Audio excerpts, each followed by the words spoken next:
until the soldier we lost the other day, Ogola. True or false? True.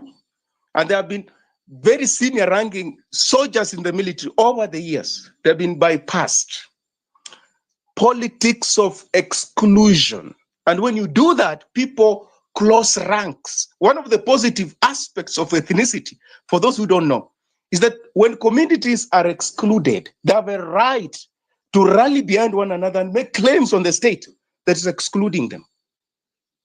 Correct? They do. Otherwise, how else would they make claims on the state? If you're excluded, you don't get jobs, your sons and daughters don't qualify to hold positions in the bureaucracy. How else do you protest if you don't rally behind one another? How else? That reaction is universal, whether you're talking about the Tamils in Sri Lanka or go all over the place. People respond like that. In our case, the good thing that we have not responded through insurrections and civil war. We have responded through political mobilization and voting patterns. So that's a fact. You know, when we're talking about ethnicity and exclusion, it's a fact that this person at independence behaved in a particular way that those who held power then did not agree with. Subsequently, people who hail from that person's ethnic group are excluded. We have to change that. The real Joe TJRC report is problematic. The real Joe is problematic. I've had the privilege of speaking up close and personal with one of the commissioners, Professor Ron Sly, teaching at the University of Seattle. Well, he said there were so many shenanigans around that. How people would change positions because of getting instructions from their political masters. How there was a lot of pressure to change top chapters and in that document. How their Kenyan counterparts, some of them were just doing the bidding of the political elite. And the chapter on land in that report was expunged. It was expunged because that chapter had said unflattering things about the Kenyatta family and land.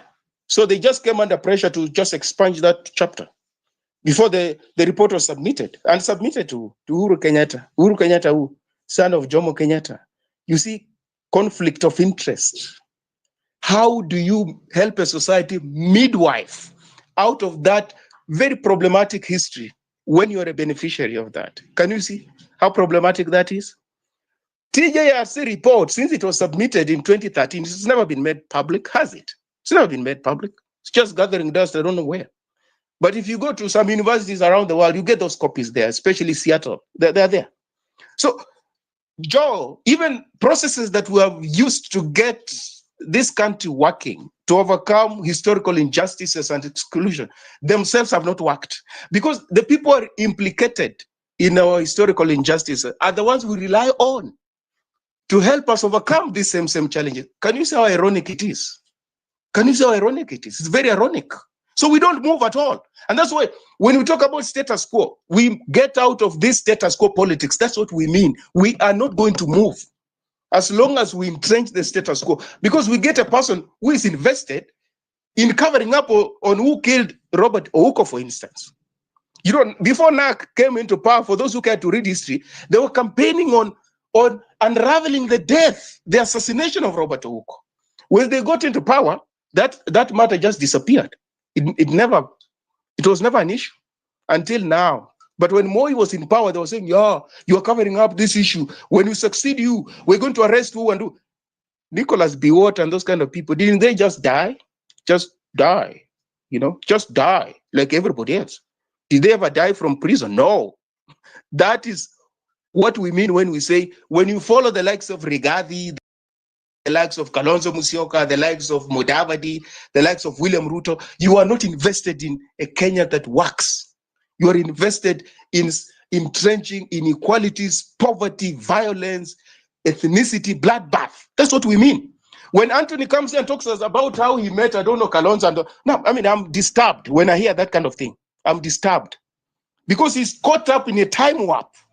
is propagating politics that we are fighting viciously to get rid of. And then as I learned the real job, the other day we were saying the church has changed. Why would the church allow Gema, a conglomeration of ethnic bigots, to hold, their caucus from their premises, All Saints Cathedral, playing host to a Gema meeting? Do you find that?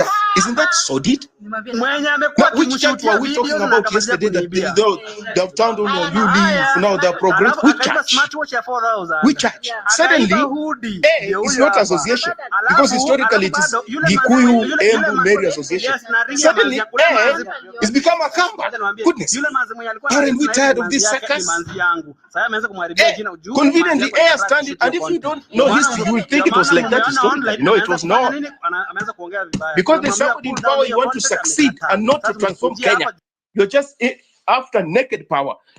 You embed Akamba there. Akamba you embed. Then we ask, so if Akambas were this important to you, why didn't you vote for Kalonzo Musyoka when Mwai Kibaki was leaving power? Why didn't you make him Mwai Kibaki's successor? Why? If they're so important now, why didn't you do it? Can you see how cynical these people are? Can you see how cynical they are? And they think we're going to buy into this the retrogressive backward politics. We won't buy into this, please. And the church, you can forget about the church because they're just being true to themselves. Those tribal caucuses and what have you, they're not any different from those kind of people. They also, that's why I say ethnicity is part of modernity. The clergy are more tribal than their parishioners. You know, civil society activists are more tribal than these other people in the society. Academics are more tribal than these other so-called ordinary people. The political elite are more tribal than these other called, ordinary people. And then people who are born in urban areas are likely to be more tribal than people who are born in rural areas. Are you getting it? Because, Joe, let me tell you, it is in the urban areas where a father goes back home and shares a very sad story with their wife, and the kids are listening. You see, at work, I was qualified for this promotion, but they just bypassed me. And they gave it to somebody who came at work the other day, and I've trained that person. That person has surpassed me, is now my boss. And the kids are listening to these things. Aren't they hearing these things? They're hearing. You, coming from a marketplace in Siaya or Narok, do you have those stories to say how somebody came and stole your tomatoes because of ethnicity? You don't have that kind of story for your child. It is in the urban areas. I wanted this school, my child to go to this school. These people sold that slot to somebody else on account of ethnicity. And the kids are listening to those stories. And then they grow up. So your ethnic affiliation matters. You can actually be qualified for a job, but if you don't have a godfather, you won't get it. You won't get it. You can actually be qualified to enter a particular school, but if you don't have somebody in that school, you won't get that slot. It's going to be sold. And then they're told, at school, our principal, bought, examination papers in advance. We were just left to do. What is that? In rural areas, those kids will not have those stories. They were left and the police were there with guns. You have to write these exams and you have to use your head. And these people in privileged places, they say, okay, you are to work and dip your legs in water overnight. As you stay, no, with us, the invigilators just left us. We were just talking to one another. We are free. What stories are those?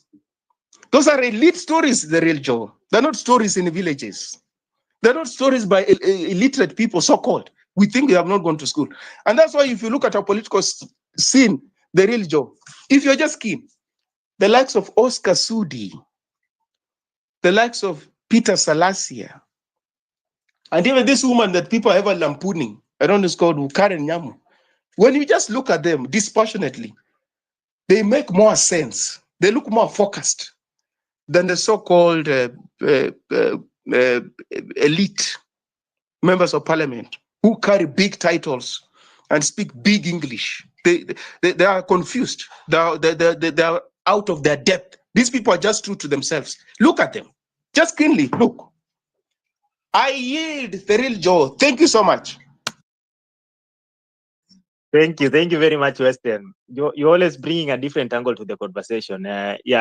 Let's progress. I see a couple of hands up. Allow me to bring in Jeremy. Then I go to Baimungi. Jeremy, are you there? Yes, I am here. Thanks a Continue. lot, guys. I don't know if you can hear me. Can you hear me? 100%. Continue. Yeah, so I've been following the conversation carefully, courtesy of all those who have been able to speak to us. So I'm speaking on behalf of the Gen Zs, since I'm one. But then I would like to contribute to the discussion that we're having today. Personally, I think I am vastly engaged in what we're discussing, in as much as a kinship is involved, and in as much as Odingaism is involved as well, since I come from southern Nyanza region. So one thing that I want to put across is that if we look at the context of Odingaism, the kingship, all these issues around, traditional, the politics that we've had over time. One thing that comes to mind is that if we look at the nature in which our education system is enshrined, I'm a good student of history, having studied it in primary and high school. But then I've also come to realize that our history was greatly filtered out. They left some of the essential parts or elements of history that we were supposed to learn as we grow. Some of the things in history we came to realize as we continued to, seek education, seek knowledge outside, what the textbook within the classroom offered. So, looking at this context and the topic that we are discussing today, one thing that comes to mind is that I think the reason why Kenyans are basically tribal is because of the way in which our history and the education system has continued to, teach us.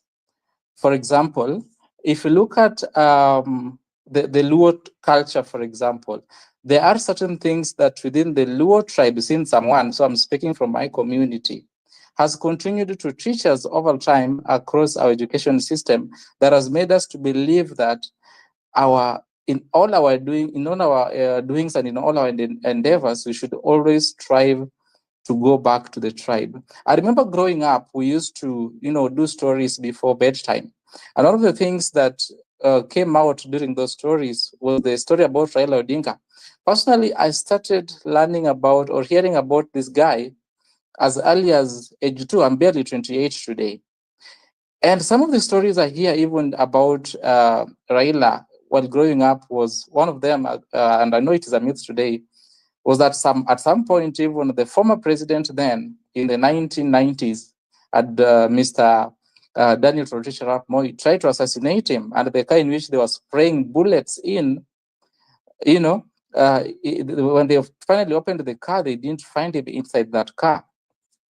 But I know this was a myth because they wanted to spread the information that Raila Odinga is a superpower, is a myth, is a mythological, legend, and he cannot die. So over time, you've had also such stories as well. So the people and the community of Luo Nyanza as well have continued to believe that so long as whatever Mr. Raila Odinga says is the final truth. But then as I've come out to learn as a student of history, having to learn from other sources as well, and being in a technology and in an information overloaded environment, I realized that some of these things are not true. And that is why it was our pain after the fight that we took to, even storm Parliament on the 25th of June. Realized that after all that, when we expected, Mr. Raila Odinga to come in front and, support our cause by standing with us, he continued to put people in power who are, affiliated to him, and none of the things that he did or he supported, including the Adani, which we also did not propose, was geared to our vision. So what is my point here? I think the education system in Kenya, for instance, has over time portrayed a nature of history whereby by the end of the day, we go back to our tribal and political affiliations. I do not know much about the Kikuyus, but for us and for majority of the people who come from the Western Kenya, we are told certain things about other communities.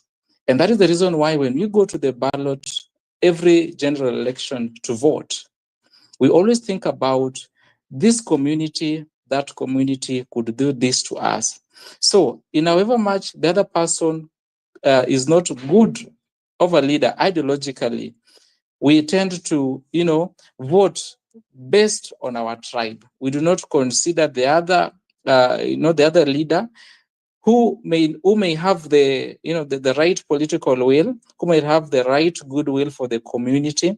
We always tend to go back to a community. For instance, I was alive when the 2007 skirmishes happened. A friend of mine who was staying in Naivasha then, got his whole family, wiped away. Sorry to bring up that story, but the reason why I'm putting up this is because today, I think a few days ago, I contacted him on Facebook, and he was telling me that I asked him, "Where do you stay?" He told me that he stays in a certain location that I'll not mention, because I do not want to be part of the tribal thing. But from his conversation, I asked him, "Why don't you stay in a particular place within Nairobi?" Then he told me that based on his experience that he had in the 2007 elections, when we were just barely in class 6 then, he told me that he would not want to vote in any leader that would come from such a community who wiped out all of his family. So I think before we narrow down to why our political affiliations are the way they are, number one, we must remember that our education system has played a role.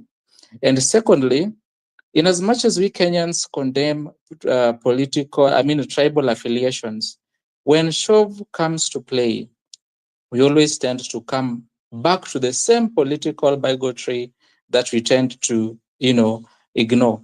So that is my 10-cent submission.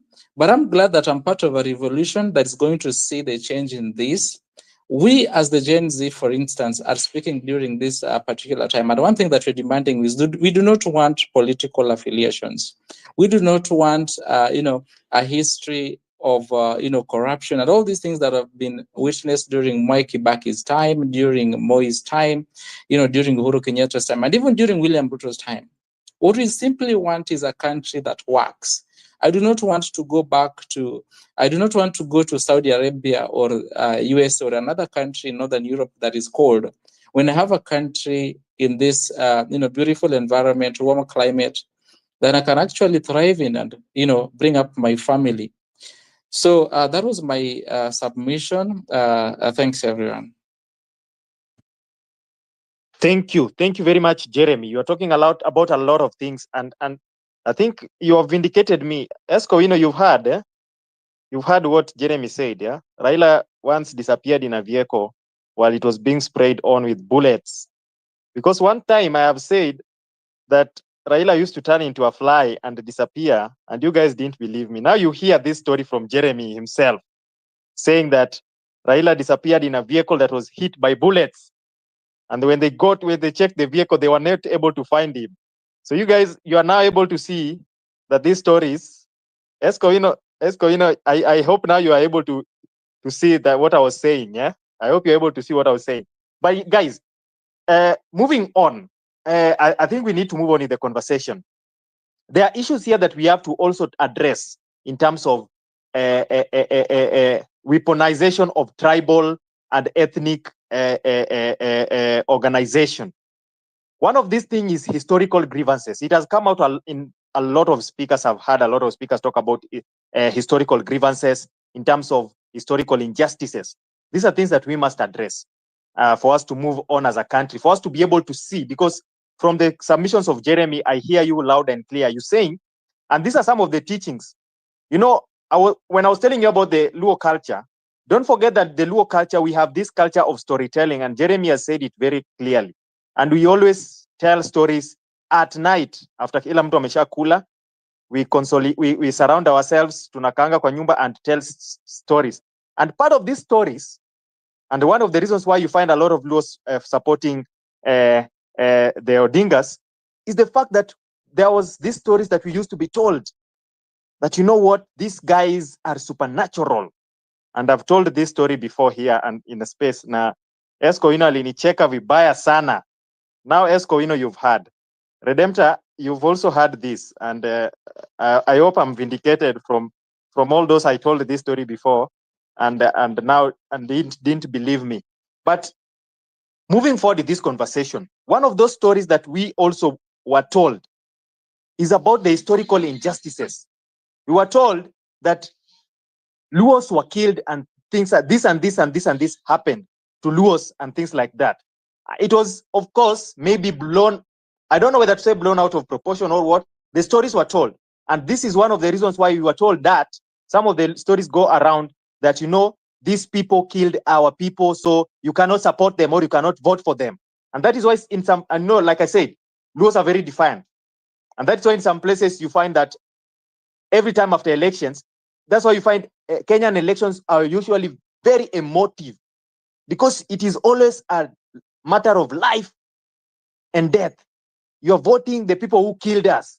That's why you see during post-election, one of those things that came out during post-election, and you saw this so much during post-election when people are killing each other emotionally.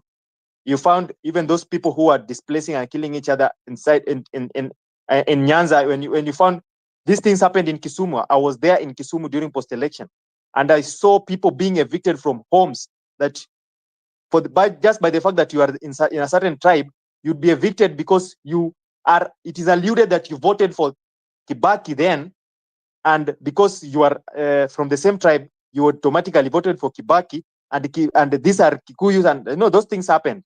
But for us to be able to address some of these things, we must also address historical injustices. Western told us that, and this is also true, that when the 2022 regime was coming, 2002 regime was coming in, they were coming in with those promises that we were going to bring to book the killers of Tom Mboya, the killers of these other people, who the heroes who died and things like that. And that never happened. And therefore, those things, once they are not resolved, these ideas will always stick around. But we must talk about them. Let me bring in, I would wish to bring in Baimungi. I see your hand is up. Good afternoon. Would love to start. I don't know if you can hear me. Yes, I can. Loud and clear. Yes, I can. Okay. I would love to start with. I'll start with a question, but probably just foreshadowing. I'll answer it later. Is tribe and ethnicity useful today in Kenya? You know, that's the question I keep asking myself when I listen to all these things. So I will start there. I will answer that later. Let me start from the top. All the history I've known and learned in school up to where we are today. When the Mzungu came, the first people they met and collaborated with were the Abaluya. Abawanga, was it the Wanga people? I know. They were fighting with the Luo, so they assisted the Luo for some favors. That's how our collaboration with white people started. Not everyone collaborated. Not all the Luyas collaborated. Some people collaborated, the same in Mount Kenya, the same in the Maasai communities. People collaborated, others revolted against the white people. You see, so the people who collaborated with the white people and killed the other people, those wounds never went away. We always remember those things. Today in Mount Kenya, some people revere the Kenyatas. Some of us don't, because we lost a lot. For example, you're talking about land allocation and all that. Merus never got their lands back. You know, so we still have those grievances. Yes, we still champion these things. Yes, we want freedom, which we were partly given, partly died for, but those wounds never went away. Land should be given back. Otherwise, these things will still come up over and over and over again. You know, then we go back to the question of, were there tribes and ethnicities before the white person came? Yes. Did we kill each other before the white person came? Yes. So it's not like something the white person came and created. We had our own fights before the white people came here. And I know that because I know our history from my mother. You know, I'm glad I'm on holiday. I can actually talk to her about these topics. We asked them what happened. We used to fight those people, and those people used to fight us, and we used to collaborate with this other small tribe and beat those people. The history is there. We used to fight amongst ourselves before the white people came. It's not something the white people came with and invented and then made us fight. No. So what the white person did is take advantage. We are fighting with who? So if we collaborate with you, you'll give us this, or you'll do something for us. That's what they did. No. Uh-huh. No. Who said no? Who said no? If you're saying no, answer the question. No, I think just continue. Maybe it's my piece. No, I think just continue. Maybe it's my piece. Yes, we used to fight each other before the white man, and the white man came and took advantage of that. And that's why we have tribal kings today. Akina Michuki were collaborators. Akina Koinange were collaborators. All those people you see today, the big Kikuyu names you see, were collaborators. Lenana from the herding communities were collaborators. That's why you have Lenana School.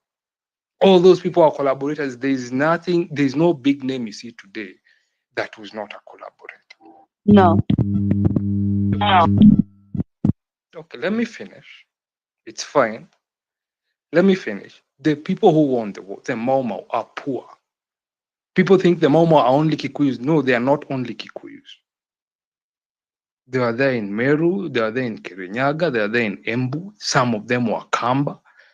They are poor up until today. You don't even know them. You only know Kimathi, you know Baimungi, you know Marete. Very few of them.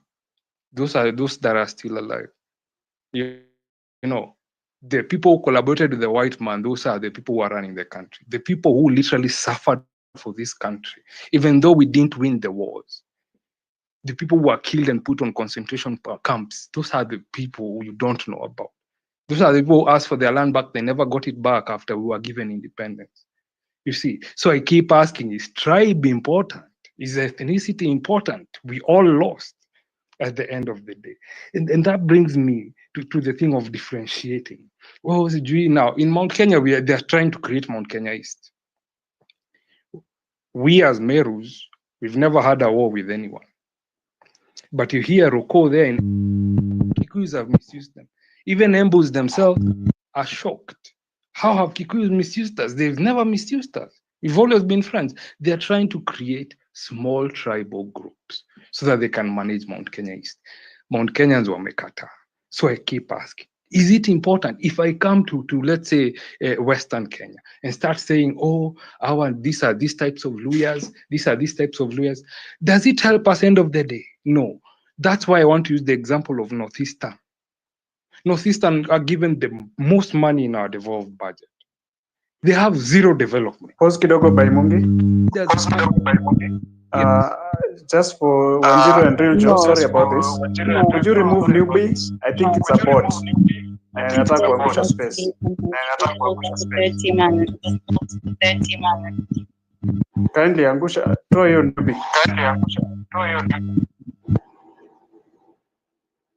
He talked for 20 minutes. No, Listen, the co-host, you nothing. can mute the person who is not speaking. The co-host, you can mute the speaker who is not supposed to speak because there's a lot of echo. No, ni newbie, it's a bot. I don't know, it's a bot or something. Tafadhali, Real Joe Wanjiru, not a I've sent you a bot. DM. I'm not a bot. No, the co-host can help us. Yes, The co-host speak. can control that speaker. He can mute the speaker who is not supposed to speak. So I cannot speak. Anaitwa new Si buy. Mkenya hata. Ni new buy. Why cannot speak? Wanjiru, Real Joe, mmeenda hapo bana. Mute the whole Chezeni kama nyinyi. mute the whole space alafu mumtoe. He's a hater.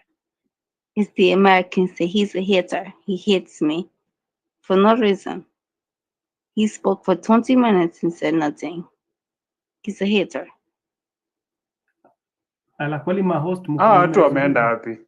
I think the group is amewawekea juju ama the space has no control. Wanjiru went and the Real Joe, I don't know.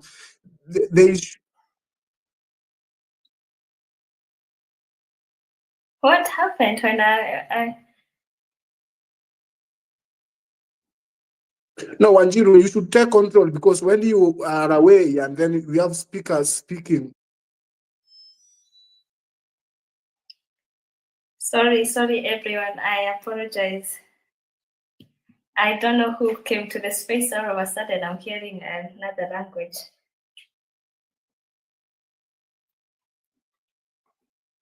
Okay, I hope I haven't muted anybody. Wanjiru, check your DM. Check your DMs. Can you hear You me? are muting the wrong people. Just get rid of this meeting. Can you just a minute? Can you hear me now? We can hear you, but you need to take care of this problem. Unaambiwa usome DM. Soma DM tafadhali. Oh, okay. Sawa. Done. Poleni, nisameheni kwa hayo. Ilikuwa commercial break inaka. We needed a commercial break, but yeah. Back to you, John Seremani. Continue with the discussion. I think Baimungi was speaking, but I'm a drop. Maybe you can bring him. Alafu nisaidie pia na co-host if Rijo could be busy. Okay, sawa. I also see we have Academia with the hand up. Sorry, guys. Academia. Sorry. I'm using my. I think Sorry. by Mungu is supposed to go. Sorry, Wanjiru and John. Mpatie by Mungu. Sorry, Wanjiru and John. I'm using my phone, so when I receive a call, it picks it gets me out of the discussion. But I was hearing as well. Apologies accepted. Okay. Yeah. Let's continue with Baimungi. He finished his remarks. Yeah, by Mungi, land your point so that we can give other speakers. But also, when you're in the speakers panel, I just so that we can have a candid discussion. Please don't unmute your mic and interrupt a speaker when he's speaking. Just give them time. You will be given an opportunity to speak through the co-host and the host. So just don't unmute your mic and interrupt a speaker. It always removes, maybe it distorts the line of thought of the speaker. So I think by Mungi, land your point, then we can continue with the discussion. I will land. I'm so sorry. Hata pia mimi nimekuwa confused. There's so much chaos. Let me do this. Let me land as best as I can. My question is, we need to question the reality. So anthropology says this: human condition. We will fight. We will rally around a tribe, around an identity of sort. We will come up with a leader. That leader will be of whatever we want. So our tribe would be either whatever we come from. So tribe is a reality of life that can never go away. We are trying to slowly get out of our tribal cocoons. It will take time, probably 100 years, I don't know. But the reality on the ground today is we are not escaping tribalism. However much we can think beyond it, my mother is tribal. My aunties are tribal. I am not. I grew up in Nairobi. I can say I'm the least tribal person that exists. I do not go to a tribal cocoon when there's a problem.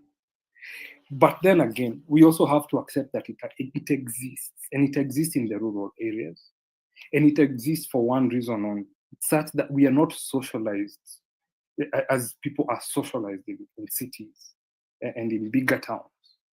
You see, people in bigger towns, and they can see a lie. When Raila lies, they will see that lie. When Uhuru Kenyatta lies, they will see that lie. You know, when Kalonzo lies, they will see that lie. But when you go back to their tribal cocoons, when Kenyatta lies, it is not a lie.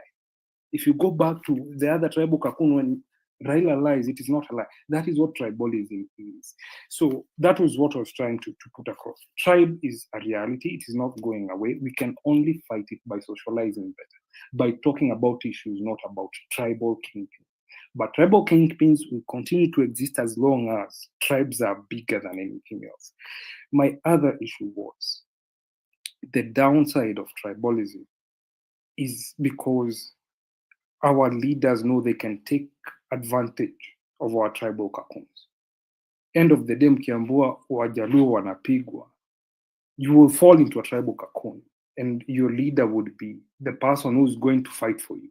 So the person who's going to fight for you at government level, that is your kingpin.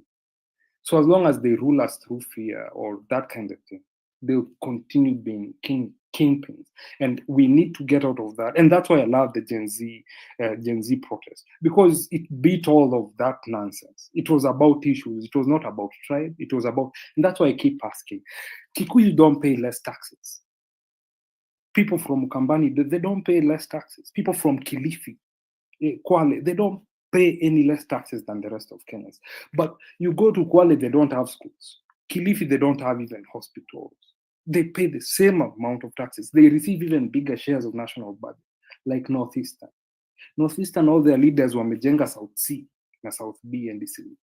All the money that goes to government it's in real estate in Nairobi. They don't build anything at home. That's the problem with tribal kingpins. So if we socialize, probably over time, the tribal thing will go down. My other biggest issue is our politicians know this. They can always reduce us to tribes. We are becoming brighter, and it is evident in these spaces. We have become brighter. We are not going back to tribal cocoons. When they hear someone like Omtata, they are afraid. Or someone else might come up who's also beyond tribe. They're afraid of that because they know they've lost control of a region. They've lost control of two regions. You see that? That is what makes me happy. That's why when I tell you, do not ever listen to your mother when your mother says, someone raised this point yesterday. Don't ever listen to your mother or your aunt or your relatives when they say, huyo ni mjinga. Okay, from where I come from, tunasemanga hao ni Waswahili. Everyone who does not speak Meru is a Swahili. Huyo ni Mswahili. Don't accept that anymore. They are Kenyans. They pay the same taxes. They suffer the same. How many people are killed during the protest? We were not counting Kikuyus or Merus. We were counting people killed in the protest.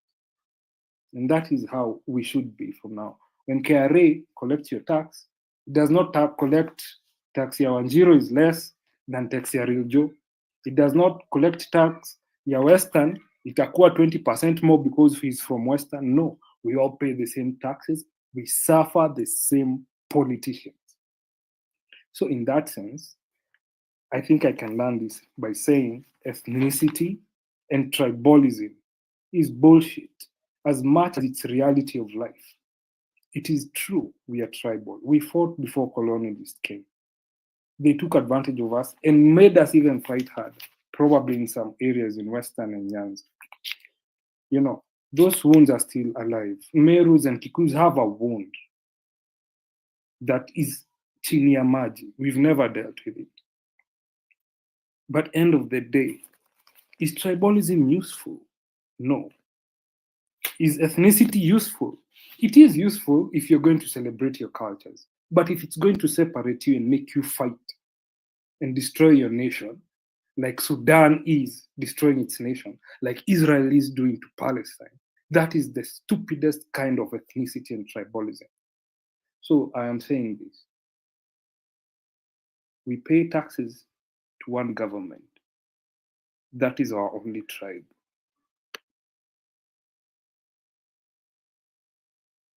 Thank you. Thank you very much, Baimungi. Thank you very much, Baimungi. I want to bring in Redemptor. And Redemptor, before you come in, I want to say something here in relation to the topic we're discussing today. You remember, yesterday, a friend of mine called me. And this is almost in relation to what Weston was saying. This friend of mine is a lawyer. So he calls me in the evening telling me, umeona Kenya Wajaluo wamefanya Kisumu? Then I'm like, I just pretended not to know what he was saying. I'm like, kwani wamefanya nini? Haujaona Wajaluo wametuaibisha.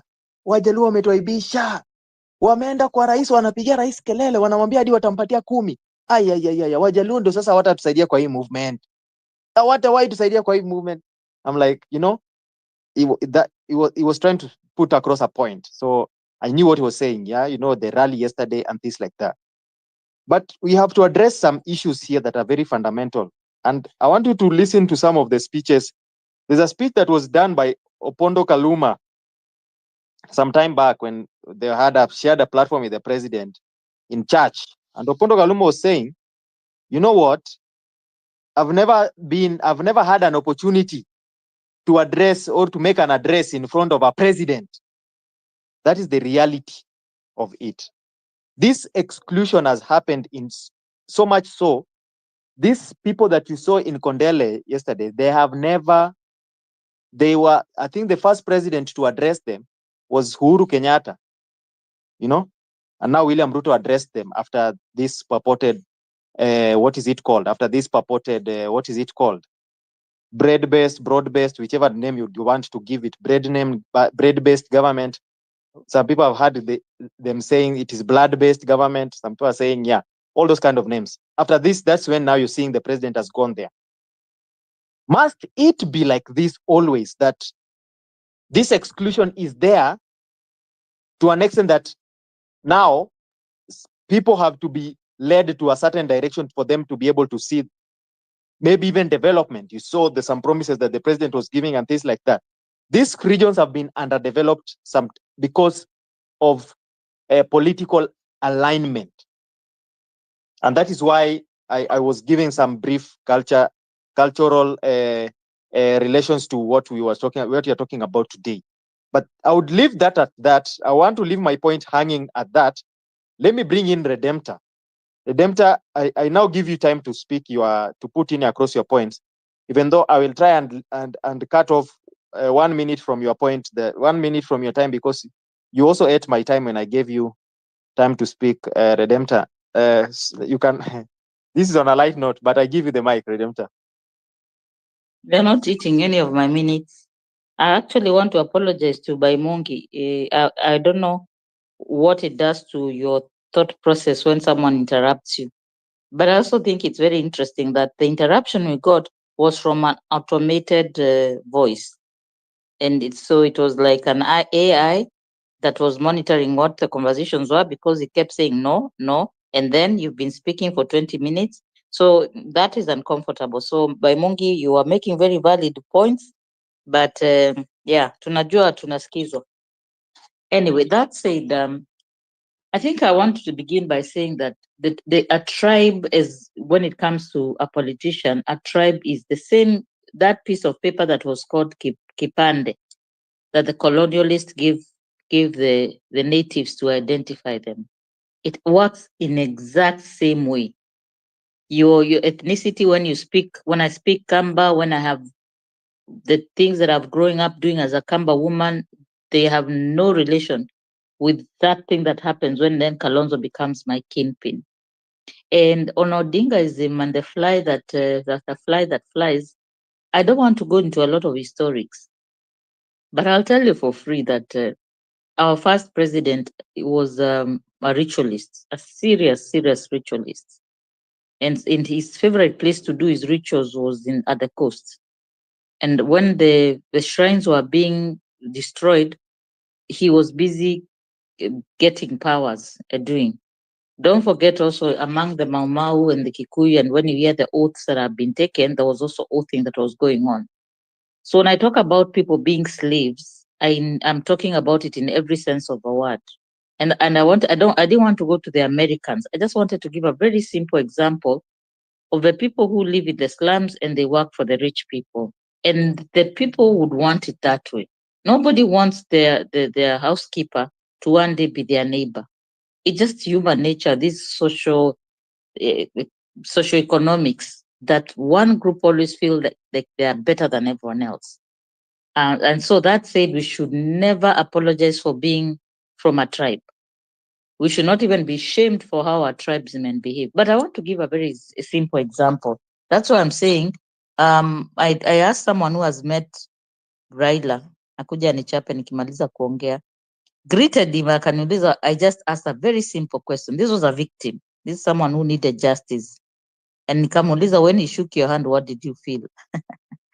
I won't say it here. I'll just say, real joy of story yako ya fly, wachana nayo. There is a reason why I'm talking about Kenyatta and his ritualistic ways. Sorry, Redemptor, just say, maybe you might have a point, because there's another point that I have just behind behind the tent, but just say. I don't want to be interrupted like by Mugi, by hands going down, thumbs down, because I feel like No, people are just under say. spell. I feel like This people is a are safe under space. spell. There's even a This is very a senior safe space. professor. Alisema tu mkono yake hivi, alipomshika mkono yake hivi, alisikia power ingine. Uliza Kasamuel alisikiaje? Anyway, that's a joke. I'm just saying we are under the way people worship idols of movie stars. People worship movie stars and footballers and the rest. In Kenya, we worship politicians. Really, the way Maradona ended up, Maradona, the one from Argentina, ended up starting a cult. We put these people in such a pedestal, and some use more than just their popularity. They use other means to control you. And I said, and if you go and read my post, when I saw a Jordan giving money directly to these people, directly, he didn't give his PA to give the money. He gave directly. It was more than just money. I call that money a zombie fire. And when you take that money, you will show up at the rally. There's nothing like utakula na utakuja. So these are some of the things that when we talk about the geopolitics, we don't like to talk about the mystical or the supernatural. It's very uncomfortable. How do you prove that our very first president used to go to the best mugangas in coast? Alikuwa anagangwa properly. So have these things stopped being done? And then I want to give the example of Ukambani. Ukambani, we had our first kingpin would have been Paul Gay. And then that was Moi Kenyatta relationship. Then we come, Ronyo utaongea, I think maybe you want to say something about that. Then we come and we have Molu Mutesia with Moi. And I always ask myself, at what point did Kalonzo become our kingpin? When you look at the historical factors, because when you look at the Masais, you look at Ole Tip Tip with Kenyatta, Ole Ntimama with Moi, and then now you're seeing Ole Kina with Raila. There's a connection. What by Mungi is saying, we really just have kingdoms, kings, and slaves. And the minute we start thinking that way, then we would want to talk about the historical with a lot of Kizungu, but also as traditional people, we want to look at how do these people treat me? Who am I to them? Who am I to Kalonzo? To Kalonzo, I'm a vote. He will never know me, but he will go and sit in a negotiating table and say, I am bringing the Kambas. Do you know how serious that is in terms of being enslaved? We overlook it. We think it's a small matter, but it's a very big matter. For someone to actually go and sit and say confidently, the Kambas are coming. It's not about I'm giving them these services, I'm doing that, and I'm seeing them, they're regrouping. Anyway, my submission for today was, who do you hold brief for? Even when you come to space, who has sent you? Umejituma, yes. But what information are you going to get or give, and who is it going to benefit? Because if you're holding brief for those status quo, if you truly you are a slave and you only believe that this man is our king. But I had a very senior professor who said, as long as Raila is alive, he will never vote any other way. And that's an educated man. But when you look at what I'm saying, how we are enslaved, maybe in their family line, they got education through those connections with the Jaramogis. So people really become slaves to their masters. We've become slaves to this. So we only matter. Murima only becomes Murima during election. And at a time when voting has become a matter of life and death, I feel sad when Anthony speaks, and I know he's no longer holding brief for the young people or for the revolution. He's now holding brief for those people who are saying we are not going to let go. The way we've done politics is tribe. We are not giving it up. Some young person is going to come and tell us here tribeless. We are not going to allow it to happen. And so when I remember young people died begging us to be tribeless, then I hold brief for the ideology of tribeless. Because tribeless, you see, when we will hold spaces among the Kambas, and we will have this discussion. We'll go to the history of our culture, and we'll look at the Ndolos with Kivoi, who sold us to slavery. We'll look at it, and then we'll come to how did we arrive to Kalonzo. And we need to do that. And that is when the only way we'll liberate ourselves. And I would urge everyone to look at how they are going to have those conversations in those settings. Because when the people are in WhatsApp, who are in its X spaces, when they speak, they are leaders, they are opinion shapers, or they've been sent. Go and find out how we are going to introduce this narrative that there is no way politics in Kenya can be done without being balkanized among tribal lines. That is someone holding a brief for someone. And I like how Western explains it. When it comes to explain, he understands completely. It has nothing to do with that village in Turkana. It has something to do with Nonok, who knew about the minerals that were in the oil that was in Turkana, who brought his friends from Nairobi. They bought a lot of land, so that when the oil business is going on, his tribe then becomes his friends in Nairobi, the big people. So let's rethink how we are having these conversations as opinion shapers, and then we can help our brothers and sisters. And the first thing you have to say is, I am loyal to tribeless. Why am I loyal to tribeless? Because our children, and I'm saying about my child, not disrespecting or infantilizing anyone, I'm saying my child went to the streets and said, Mama, we are sick and tired of this nonsense. They don't want to hear the historical factors. They just know ukabila ni ujinga, like Wally says. So ethnic kinship, the Odingaism, there's also a lot of pain for anybody who tries to pull themselves out of it. I mean, we saw Tuju, although he ended up being also another extremist, we saw Tuju being ostracized in our own community, having to even move his mother, allegedly, from Radienda to another location because he stood up to Odingaism. We are seeing Odinga and his brother and the sisters, and they hide very well. You don't see the brothers and sisters, but they always end up getting in positions of power. We saw a man called, who is now the governor of Siaya, who tried to be governor of Siaya, and we know what they did to him there. You cannot stand up to the Odingaism. And it has something also to do with that handshake, that once he shakes your hand, he looks into your eyes. And yes, I say this on a light note. If you really are a brigade, Baba's there, usinichape. I'm speaking this because we need to free ourselves from this. Because it is the elitist, it's the educated people who are worse than the villagers. The villager who went for that 200 shillings was just very broke. But I'm just telling you, where now I say that's a zombie fire is once they got that money, then you saw all that. I don't want to talk about uchawi, but even if you don't believe in uchawi, people practice it. These people have had us under spell. And my last one, nimeambiwa nitakatiwa daka zangu. My last one is, and Wallace, I know you have a Sunday church service. When stories started happening that TD Jakes, the all-powerful TD Jakes, had done this and that, people didn't see it. Oh no, he's too powerful. And then a few weeks ago, we saw him almost faint when he was on the pulpit because he has a case. Someone is suing him for sexual assault when they were a teenager, and now he's suing them and counter-suing them. The other example I want to give people is the PDD. That's also a culture and a tribe.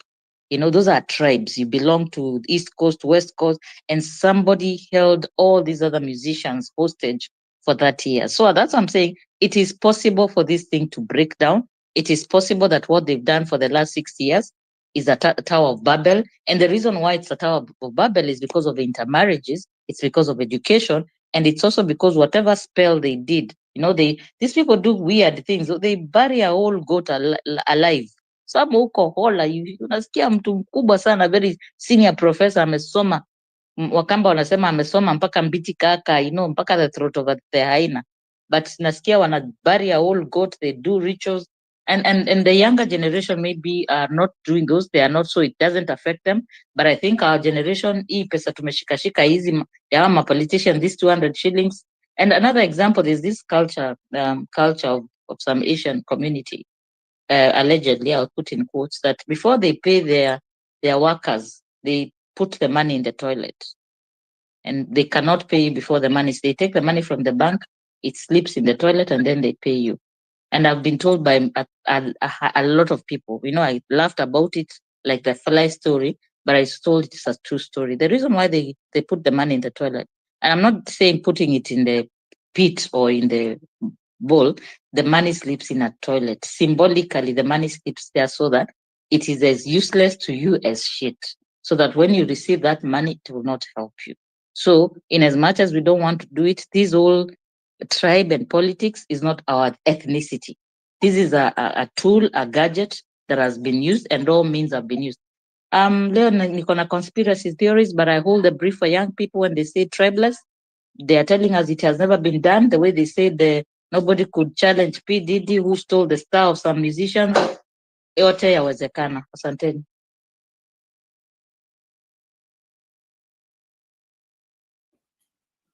Thank you very much, Redemptor. Thank you very much, Redemptor. Oh, Wanjiru, continue.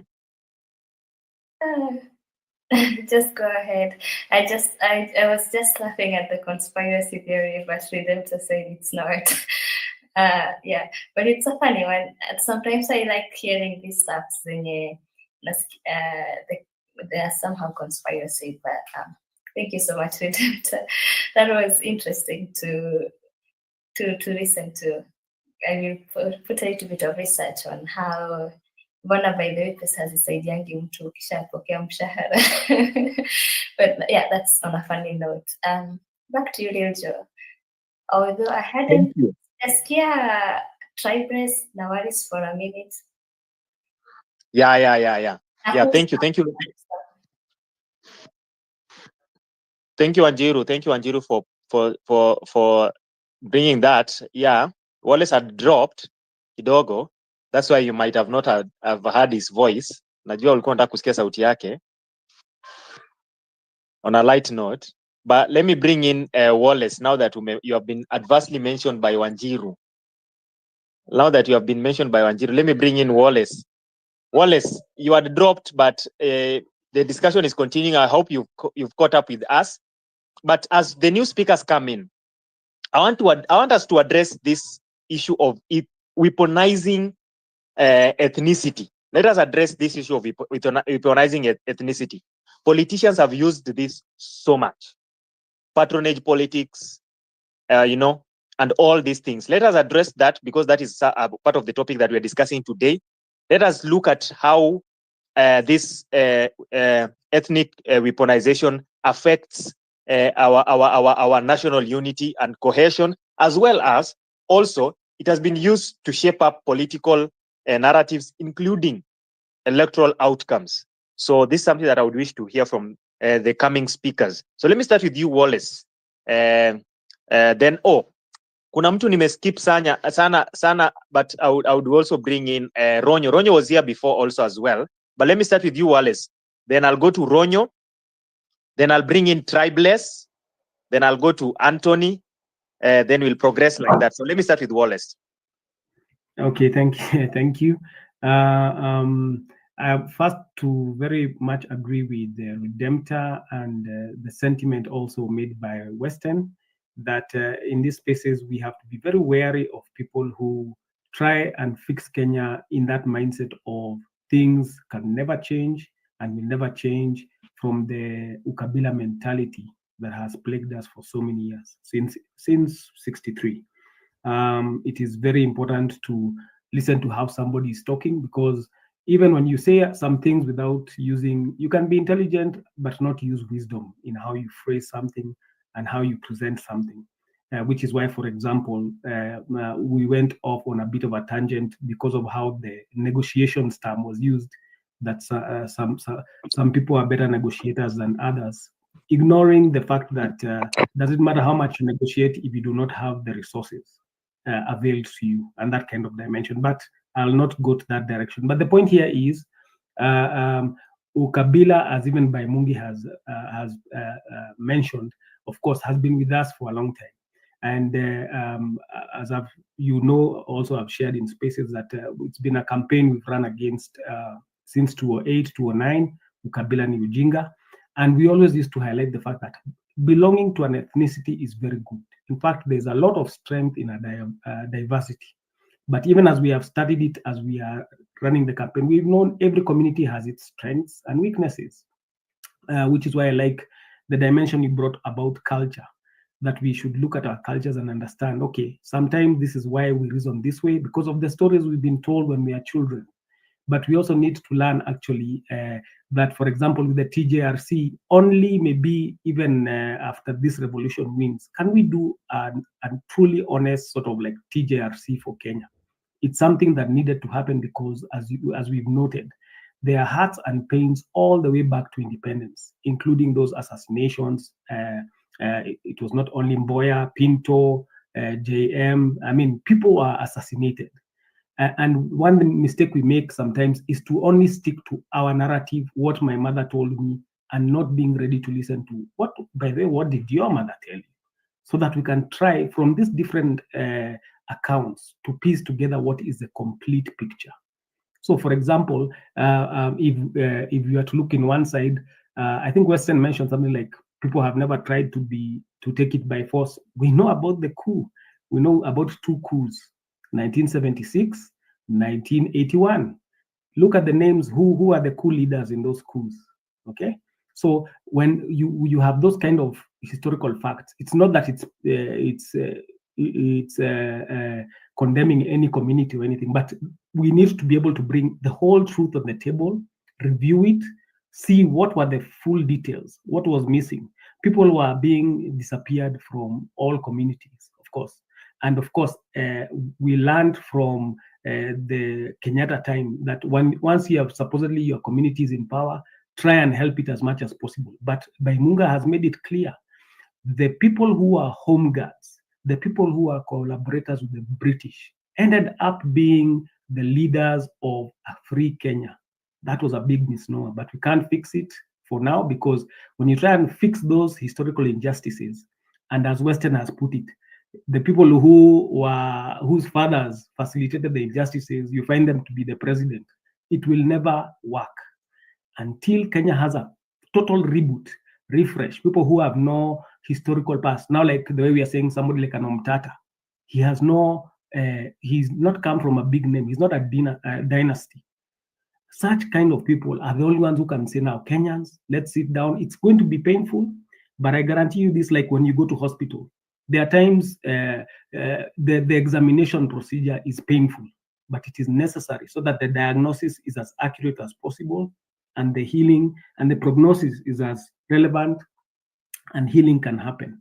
So that is our reality. For example, now he pointed out some things where Luo has never been considered to be vice president or whatever, which let's say it's true. But for example, when we had the Nusu Mkate government, which position was Aguambo in? Wasn't his brother in treasury in the ministry with Uhuru? Remember Uhuru's miscalculations? His course assistant was his brother. You understand? So the idea is what we had expected. Let me put this as an example. When we had that Nusu Mkate experiment by force, number one was, let's say you are half the executive and you have majority of MPs by far in parliament. What is to stop you at that point in time? Okay, in the sense that you have an advantage you can push on. Why don't you push on it? Okay, push on it. Push on it. Politics is not about being polite. People keep saying that here. It's not about being nice. It's when you get the advantage, maximize on it, because at that point in time, that's how Kenya is operating, unfortunately. Okay, so what happens is we would have anticipated that if the corruption is just from a particular region or people, then the other places where now power comes within hegemony, let's say counties, let's say you should find counties of opposition to be corruptionless, run well, the best leadership, etc. But we have realized the political elite are the same animal everywhere. We are waking up because of Gen Zs that it's always been about Wenyenchi versus Wananchi, political elite and their cartels versus the ordinary people of Kenya. And again, people have pointed out some good realities, Redemptor as well as Western. Tribalism does not know anything like a higher education. We've said even in universities, professors, I've stated this before on Space, that they have failed students because of their surname. Or you find that in the dining hall, the professors will sit in tables based on which area they come from. That is just has been a sad reality for Kenya, but it is changeable. That is why we cannot, we can give people time to air their opinion, but realize anybody who is locked in their mind that Kenya can never get out of this, it must always be about balkanization, that is going to be a big problem for us. We accept, yes, we have had that problem, but we know that it is changeable. We can grow out of it. And also, as for what Redemptor has said, the fact that you believe in something or not doesn't mean it does not affect you. Okay, just like the way they say ignorance of the law does not absolve you from being prosecuted if you break it. So if people say we do not believe in Africans and spiritual things like witchcraft, does it matter if it's going to actually work? For example, those things she's mentioned. Why do Asians have particular practices? And not just Asians, even now that dimension of, I want to give you this money in your hand. Witchcraft and stuff like that has been, remember Africans, before Europeans brought Christianity, we were not atheists. Atheism is not a natural state for Africans. We believed in spiritual, we had different beliefs. I don't know all of them. I will not even purport to know all of them. But I know we did believe in a God. I remember in history being told the Kikuyu believed in Gai, Mumbi, and Kikuyu. Whatever people believed in, they believed in something. They had some spirituality to it. Okay, but so when we see people engaging in those kind of acts, we know even it's been done in football, for goodness sake. So we should not pretend like we don't know that such things do happen with the goal of manipulating how people think, how people operate. So the question usually will be how that is going to be countered. Okay, but I'll not go into that for now. But the idea here is also to say we need to realize that this thing can be beat, but it takes, it has to be displaced. I keep repeating this comment that you stop a bad habit by getting a new, better one. So for Kenya, our opportunity now is this small breather that the Gen Zs forced everybody to awaken to, that we can actually be tribeless, we can be partyless, and we can be leaderless. Yes, big opportunities were there for people to use, let's say, their tribal kingpinship, so to speak. I used to say, as we were doing the rounds, doing the Ukabila Ujinga campaign, that if some of these tribal kingpins had any goodwill, why were their areas so impoverished and so underdeveloped, and yet they have the goodwill of a majority? Let's say, why was Gatondo? Remember when there was this Jiggers campaign? You find that that's where it's been the worst hit areas. Gatondo was Kenyatta under Kenyatta, both Kenyatta's the father and the son. Remember there was a time Moi's area was people were eating rats in the news. We saw Kibaki in the news again, his brother living in poverty. I don't know if it was his brother or his sister. People failed to understand that when you only look at one side of the narrative, if the only thing you've ever heard of is those people are bad because, and you've never spoken to those people, some of their regular citizenry, fellow Wazalendo, and heard what has the benefit been for your person being in power, you will never be able to harmonize understanding, empathizing with each other. And that's why you'll be able to say things like, no, for us, we are better negotiate. That is rubbish. Okay. And by the way, I've also said on this piece, I'm from Central. Okay. But the idea is that it has never benefited anybody, in the sense that other than collaborators who are in the colonialist times, they come and they use that to steal the most. That is how it has worked. Okay. But as for Kenyans, the way forward is for us to be one day. Maybe we might not be able to do it at least we are not able to follow up the TJRC to its perfection, because when you go now to government, you'll find people who benefited from the injustices will not let you go far. Just like, for example, Ruto, if you try and talk about land grabbing, will the Kenyattas let you talk too much about land, considering the acreages they grabbed or they took, or they failed to return to communities? It just won't work. Until we remove these guys, that's the only time we get a chance to really do an honest and frank reassessment. We say, yes, this is what it felt like, this is what happened, this is why maybe identifying these tribal kingpins really, at least it helped us stay together, but it really didn't move us forward. because I used to say, because I always believed in servant leadership and teaching and training on leadership, that, for example, if Agwambo and his family, the Jaramogi, the Odingas, from 96, I don't think any other family in the history of Kenya has ever had that kind of loyalty. And all of you should be able to agree on this, because it was loyalty to the level of like being small gods. Whatever he says, absolutely no question, we will do it. I used to say it's only Agwambo who could say, I want 1 million people in Uhuru Park tomorrow, and he will get 1 million people. Kenyatta's, all these other people, nobody could do that. So I used to ask, because I used to live in Langata. I told you 2007, I was living in Langata, and I was listening to the rhetoric in matatus everywhere, the threats, and this is what we are going to do, etc. But the point is this, I used to say, if, for example, fish is being processed in Thika, fish from Kisumu, Lake Victoria, and this guy has all this influence, and a fish factory is 60 million, like the one that was built, I think, in Kakamega. Are you telling me if he said, my people, I want us to raise money, we build a fish processing plant by Lake Victoria with an ice system so that we can put them in ice, and a fish processing thing we export directly from our international airport? People would not support that. And people who don't question, it would now be a competition of who will give the most to do what our good man has said, our man has told us to do. So why didn't he do it? Is that a genius thought? Have I had a genius thought? And remember, the family is in control since 1963, since the 60s, because they were there wanavutana na Kenyatta. And they also have the favor of, because of that, you remember there was one side that was pro-British and US, one side was pro-Russian. So even play the Cold War, take support from Russia, give us money, we develop our area.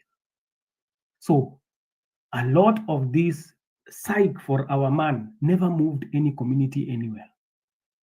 The spirit was always, we are supporting this guy, and the day he gets into power, it'll rain manna. And that never, when you had half power, at least it should have rained half.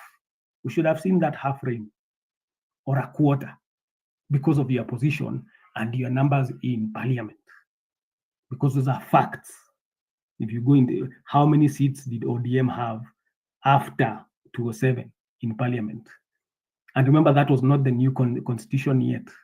It was then just majority. Are you the majority? Yes. And you hate this guy who has stolen the top seat? Yes. And you are half the executive? Yes. Don't hold back. Use your majority. That's why you have a majority in that kind of parliament. Why wasn't it used? So now when people wake up to those hard truths, I like saying the truth is not hard to find. It's hard to face. The truth is hard to face. It's easy to find. Why wasn't that majority used to develop? It's because when somebody is not a leader, they are going to still play the card that until I get the full seat by myself, me, myself, and I am not able to. And that is not true. Not under that constitution. So we will be able to maybe address these things when we get rid of these guys, because again, you try and do this TJRC, it will always hit the same roof. Let me land actually, but the idea is to say Kenya is going to be able to change, but we need, or the path we should take is to be honest with ourselves that we are going to have, even in our midst, people who cannot see beyond the old way of doing things. We let them speak, but because they'll always and hopefully always be in the minority, as that young lady called Human comes and says, you guys are the 30%, we are the 70%, talking about the youth of Kenya who are able to vote.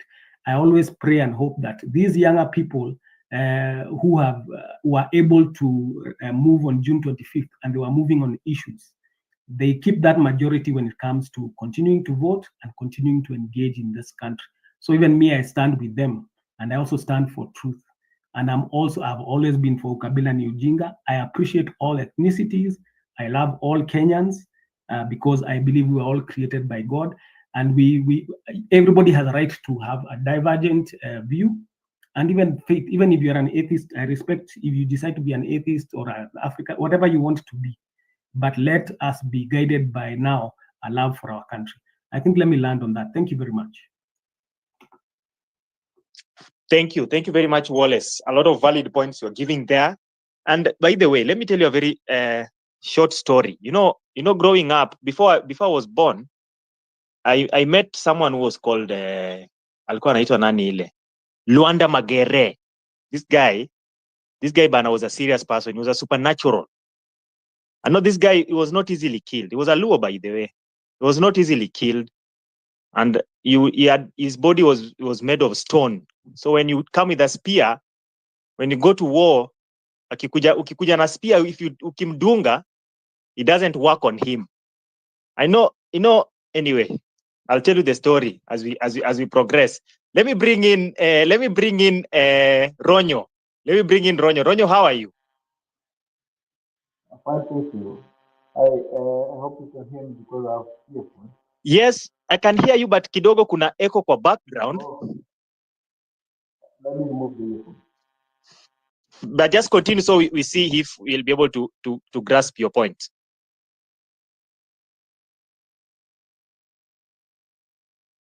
Ronyo, are you there? If Ronyo is not there, let me bring in Tribeless. I'm Ronyo, here. You can hear me? Oh, yes. Now I can hear you. Hear you. Yes, Continue. I had to remove the earphone. Oh, yeah. Earphones. Ni orai mama ni. Sununue tu earphones za nini? Anyway, continue. So I want to start with what you just said. Before you were born, you met one guy. So we don't know how you met that guy if you were never born, if you had not been born, but it's okay. So I was listening. I've been here listening to so many people. Even Redemptor, she had some very good stories. And what we are really what you're talking today is very, very important because it is something that is affecting everybody in the country. And one of the speakers before was speaking about, he mentioned one guy, Olentimama, because that's where I come from. And this issue of kingpin and these people who are treated as God in every part of the country, it has really destabilized. It has destabilized and it has destroyed the most important thing that brings us together as a family, as people who come from one place. For the people who have been probably outside the country and you met different Kenyans, there has never I've never been any place that I've been. Every time you meet, whether someone comes from Kisumu, from Mombasa, from nobody even asks you where you come from. As long as you're from Kenya, you don't talk about your community or we are just one family. So, and that thing only happens when you land back in Kenya.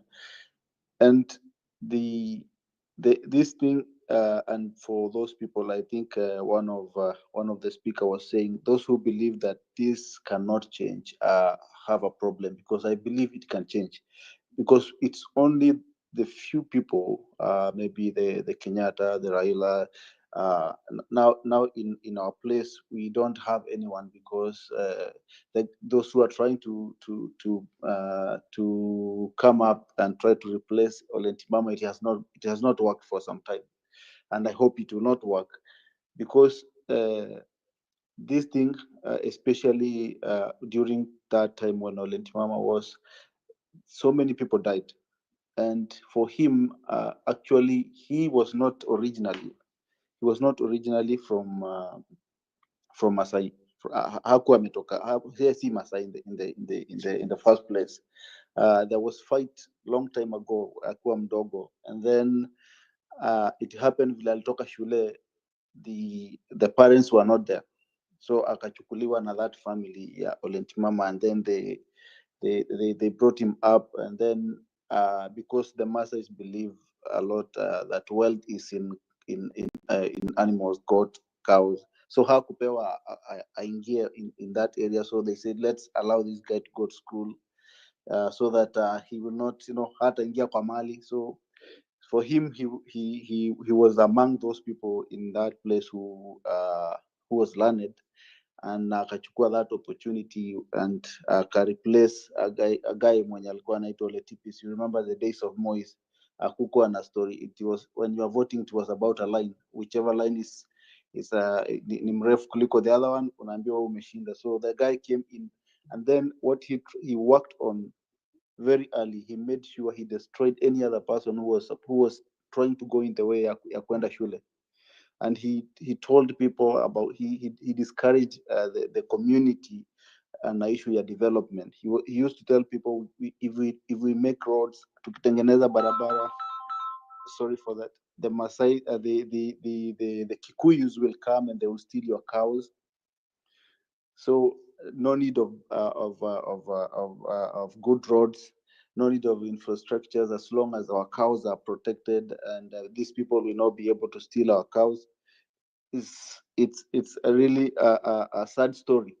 And for long, ukienda Narok in some places, you even ask yourself whether you are in Kenya or where are you. So the issue of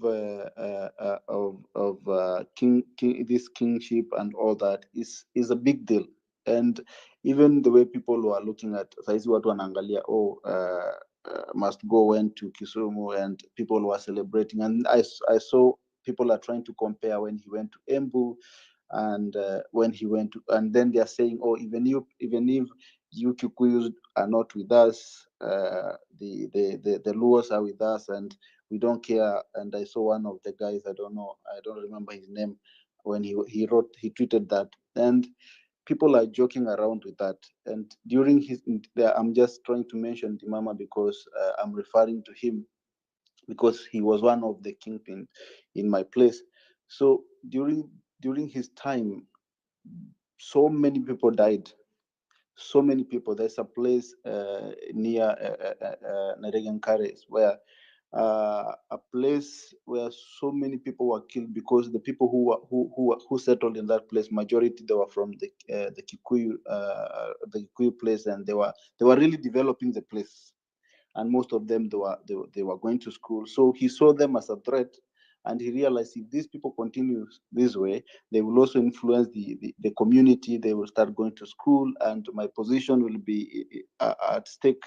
So he incited the community that these people are developing this place, and in future they will start running for positions. They will start developing roads, and your cows, and they will start buying your lands.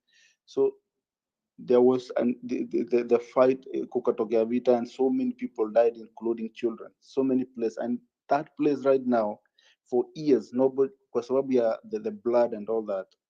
I was laughing when Redemptor was talking, because that blood and those people who died there, that place, nothing grows. Hata wakipanda miti, the other day I saw them planting, nothing grows in that place. Nobody even lives there, and it's a huge place. So it is a big deal, the issue of kingpin and whatever is happening right now. So if Kikuyus are in the helm of power, it means the other places where the development is needed, it will not develop. If the Luos comes in, that place will not develop. I was listening to this guy, the CS for finance, saying, oh, you allocated 1.2 trillion in one location, and in our location you didn't allocate anything. So those type of discussion that are going on, and comparing places, this place of Mombasa, this place of who is coming to what position. If you are the CS of water, you start developing your place and taking all the resources in your place. If you're the CS of finance, you direct all the finances or big project in your place. And that is, it's a disease that is attacking everybody, because for the small communities that probably never have hope of maybe getting those positions, then there will never be any development. So the kind of talks that we are having and discussion and coming together and saying this is the disease, and the only solution to treat a disease is to know where is the source, or where can we focus our effort on. so that we can be able to treat this disease na ndio kusikue na that issues ya kukua ati because there are these positions like the CSS, the PSS. Some people should be given those positions based on can you do the job, irrespective of where you come from, irrespective of where in Kalenjin or you are from whichever community. Even if your community you are 500 people, you can be given that position based on the fact that you have the skills and you can do the job well for everybody. Because right now, ukisema saizi, if I decide I come from Narok, I decide to go to Kisumu and I want to run for governor, nobody will even listen to me. And those are things that really should stop. But it might not take. It might take forever. It might take years. But if we kind of have this discussion, one day things will change. So that's my submission. I will not take too much time. Thank you so much. Thank you very much, Ronyo. Thank you very much for your submissions. And you're questioning how I was able to see those kind of things when I was not born. I will tell you. You might not know, but Yes. I will tell you. Niko na receipts, by the way. And niko na hadi ma video. But for now, let me bring in Tribeless. Tribeless, how are you? Thank you so much, the Wanjiru, the co-host. I will first start by asking you a question as well. I heard you make that comment that before you were born, you were able to see some things. You must have been a very powerful person before you were born, because I believe maybe before you were born, if you are already a person and you could see that, then you are the right person to help us solve the problems we are facing now, because you are able to see something before you are born or before tomorrow. Anyway, that was just Tribeless story. Kwani Tribeless amukusikianga zile stories za seers in the community? You No. never heard those stories? We had the stories, but we were baffled by how you could hear them before you were born. The point is before you were born. So that is what really got our attention. But that was on a light note anyway. I think for me, it has been some time since I joined the spaces, but I want to say something a little bit about the tribalism and the country and the dynasties. First of all, I want to have a slightly different opinion. I want to disagree a little bit with some of the speakers who have submitted here, and I want to say that it is not just about the Odingaism; it's about the whole country. And sometimes I want to say I have sat down myself and reflected on a few things about Kenya and how we have been unable to turn things around so far. And I can say we are also suffering from something I would call a collateral damage. Why do I say it's a collateral damage? Because when you look at some of these first world countries and then you compare them with Africa, we are the cradle of mankind. We are coined in a way that we have got different tribes making up one country. Like Kenya, we have almost 44, 45 tribes now. These tribes have different languages. They have different cultures. They have different beliefs and ideologies. And then we are trying to point them together, and we are fighting to have a unifying factor, which is tribeless. But then when you compare this with countries, for example, I'll speak about the first world countries like Germany, France, let's say the United Kingdom. You will see England, for example, with a huge population. Maybe let me say maybe the 4 countries making the United Kingdom. You find that, for example, England, Scottish culture, they have no tribes. It's just the Scotland. The English people, they have no tribes. They have no subdivisions. So it's quite easy for them. But as for us, tribalism is, we live in a country of tribalism, and tribalism is deeply entrenched in our culture. And what we need to focus on is we should not try to question why we have tribes in Kenya. What we need to focus on is how we are going to end the culture of trying to look at the real Joe and trying to look at his or her surname. That's what we need to try and fight. because we are not going to end the fact that when a child is born, this child will with time realize that he is a Kamba, he is a Luo, he is a Kikuyu, he is a Kalenjin. This is gonna be permanent. This is gonna be here forever. But what we need to fight is we need to fight and entrench a culture such that this child knows that however much I am a Kalenjin, I am a Kenyan. The biggest picture is that I am a Kenyan, and therefore, me being a Kenyan, I have equal opportunities, equal rights, and equal qualifications, equality and fairness when it comes to distribution of natural resources, when it comes to education opportunities, to job or employment opportunities, when it comes to leadership opportunities. This is what we need to fight. And at the center of all that, we need to fight poverty and ignorance. However much we also need to fight disease, but in this particular aspect, the disease doesn't come in. It's poverty and ignorance. Why do I say it's poverty and ignorance? Look at what a professor of law, Professor Tom Ojienda, the other day when the president was about to go to Kondele, what was he doing? He was literally bribing people. And then when he was asked, he responded on his X account by saying, oh, I was just giving back to the society, giving my people, blah, blah, blah. Well, in the real sense, we know he was mobilizing for the president.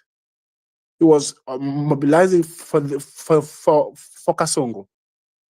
Is the truth of the matter. Why didn't he do that before the planned trip to Kisumu? And that tells you that's where the ignorance comes in, the poverty comes in, because the people are so hungry to a point that they can't forgo that 200 shillings. They can't forgo that 200. And we know this is not just about the Nyanza only. It's all round. We know for a fact that when Mr. Mastigo was campaigning in 2022, he was all over churches. There was serious mobilization by Gachagau in the Mount Kenya region to try and get people to their functions. It's the truth of the matter. So it's just a culture of we need to fight ignorance and poverty. And we as long as we are not able to fight this, as long as we don't fight, we don't start with the nitty-gritties, we are going to complain in these spaces forever. If you sit back and reflect on the country, if you reflect on the Gen Z protest, my age is a little bit above Gen Z, a few years just above Gen Z, maybe two or 3 years above Gen Z. But if you look at how the Gen Z put up a spirited fight, then you sit back and ask yourself, where are other generations? Other generations were made to believe that they cannot. In fact, I remember they used to mock Gen Z that you will not manage. How do you fight? You will not manage. You will not manage this. But the Gen Z was able to shake the country. And however much we say that I am here as a fiercest critic of Odinga, not because that I come, not because he has denied me any job opportunity or anything. I come from his region. I come from the lakeside. And I can tell you for sure that however much we want to criticize as well Odinga, like I do, if you look back and also ask yourself, yes, he went to the government with Ruto. At the time, he betrayed us. Myself, he betrayed us at a time when it was at a time when we thought this guy has fought for this country. So this is the right time. We are finishing the race. You have fought a good race. We are finishing. We are bringing change at home. Now stick with us. He went to bed with Ruto. But when someone will ask yourself this, someone will ask you this. He went to bed with Ruto. But in the first place, was Ruto the right candidate? $1 million question. In 2022, was Ruto the right candidate? The answer is no. I am a casualty, not directly, but indirectly, of the 2007 general election, post-election violence. The question we need to ask ourselves, however much we also want to blame Odinga, and this is where I started my opening remarks by saying, we are at the epicenter of the problems we face as a country. And before we blame the leaders, it is us who vote. This is the truth of the matter. I am a voter. When you go to that booth to elect a leader, I read Raila Odinga, and then I vote him. I leave there Peter Kenneth, for example, whom I know in that election had a vision more than Odinga. Well, who is the mistake? The mistake is me. Because it is me who is voting to entrench tribalism. So before we also fight Odinga here, in 2022, we knew very well that William Ruto was not the right candidate for Kenya. But how are we singing? Hatupangwingwi. That was the song as well. So it is not just about Odingaism, it's about Kenyattaism, it's about us, the youth. We need to be serious as well. If we are not serious, we will continue ranting in the spaces. It is, we are now facing a problem that has been here since independence. And will we change this process? Will we solve this problem in the shortest time possible? The answer is no, but we have to appreciate the fact that we are doing a good job. We are doing a good job for sure. That's for fact. If you look at the duration that this problem has existed, this problem of tribalism, and if you look at when the people of Kenya started saying no, enough is enough, you find that within a short period of time, we have made a lot of strides. Because the truth of the matter is, even in 2013, when Kibaki left, that is where it became worse, because that is when we voted in Uhuru Kenyatta. And I can tell you for sure, because at that time, most of us who voted, we voted along tribal lines. Is the truth of the matter. And at that particular time, the war against the young people had not realized that hey, let's wake up. This tribalism thing is eating us up. We started waking up after that. In fact, not even after that. We started waking up after 2017. That is when we started the aggression. We started fighting tribalism with aggressiveness that it deserves. Now we are here.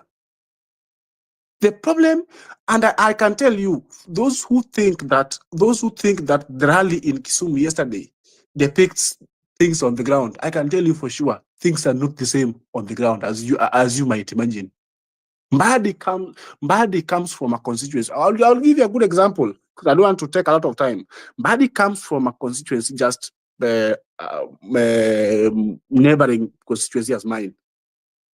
The people there are not even happy. The people there are not even happy with Ruto. Nobody's happy with Ruto. Forget about the media here trying to portray, Ruto has formed broad-based government. For sure, I can tell you for sure, people are tired of Raila Odinga. People are tired of Raila Odinga all over Kenya. Not just all over Nyanza, all over Kenya. People are tired of Raila Odinga. People are tired of William Ruto. People are tired of Uhuru Kenyatta. And I can tell you for sure, it will not take long before this comes to. It will not take long. They may have a weapon against us in the upcoming election, but I can tell you for sure, we are alive. We will. I want to request God to grant us more years to live. It will not take long before we completely wipe these people out. Because it did not take long for the people of Nyanza to realize that, look, Raila Odinga wants to become the AUC chairperson, right? His daughter is member of parliament in EALA, East African Legislative Council, right? His brother, who is 82 years old, is the senator for Siaya. Okay. His sister, Ruth Odinga, is a women representative. My goodness me, this is one family. Even if you sacrificed everything for the sake of Kenya, do you deserve all that? For heaven's sake. These are some of the hard questions that people started asking themselves. People on the ground are asking themselves these questions. Do you deserve all that? Even if you are saying, okay, fine. The real Joe, you sacrificed everything. Okay, fine. You sacrificed yourself as you purport. Fine. We know for a fact. You see, also it's good to give credit where it's worth. We know for a fact that in one way or the other, Raila fought for multi-party democracy. I don't refuse. In one way or the other, he fought for the 2010 constitution. I don't refuse that. But is all this for one family? If you really meant good for Kenya, is all this for one family? Do you deserve to have all this? You know, that brings a different angle to the matter. It means you are not really fighting for the people. You are fighting so that you had sinister motive. So that at one particular point, you also get a huge share of it. And I can tell you for sure, we need to remain hopeful that this is going to change. They may.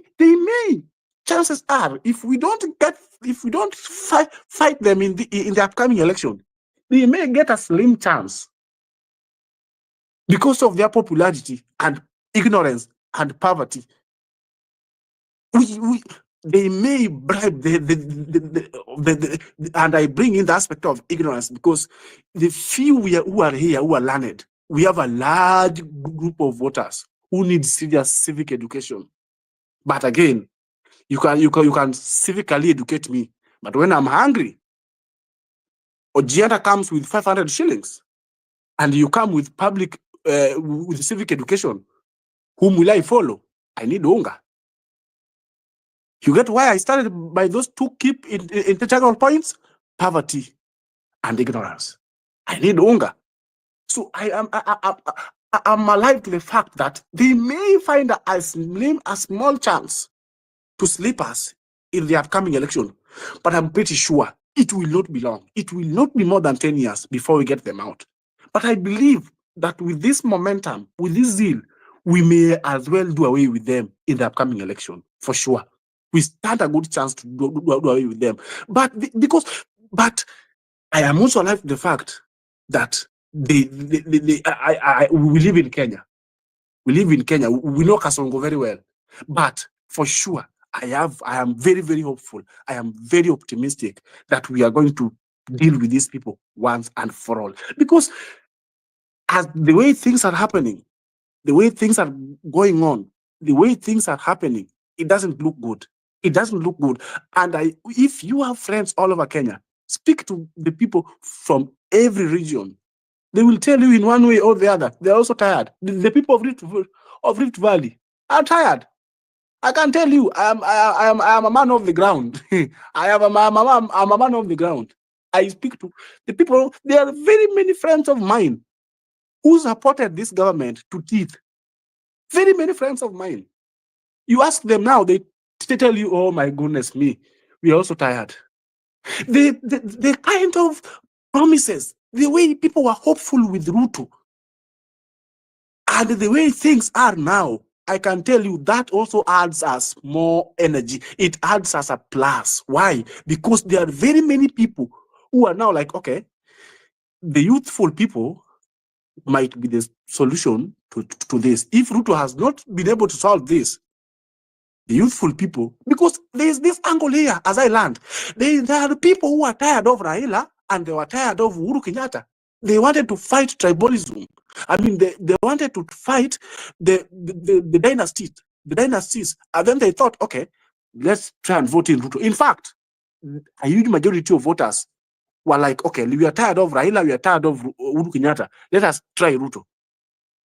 And then when they went to Ruto, they realized, oh, my goodness, we've just come from a frying pan into fire. We have stepped on the tail of a tiger, and we have put our hands in its mouth. And now they're like, okay, these youthful people, what do they have? What are they saying? What is their agenda? And our agenda, they saw it in June 2024. They saw that we are serious about the change. They saw that. I can tell you for sure. Personally, I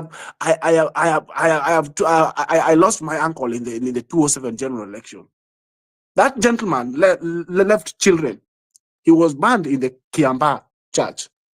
That gentleman, he left children. They ran to Kiambaa during the 2007 general election.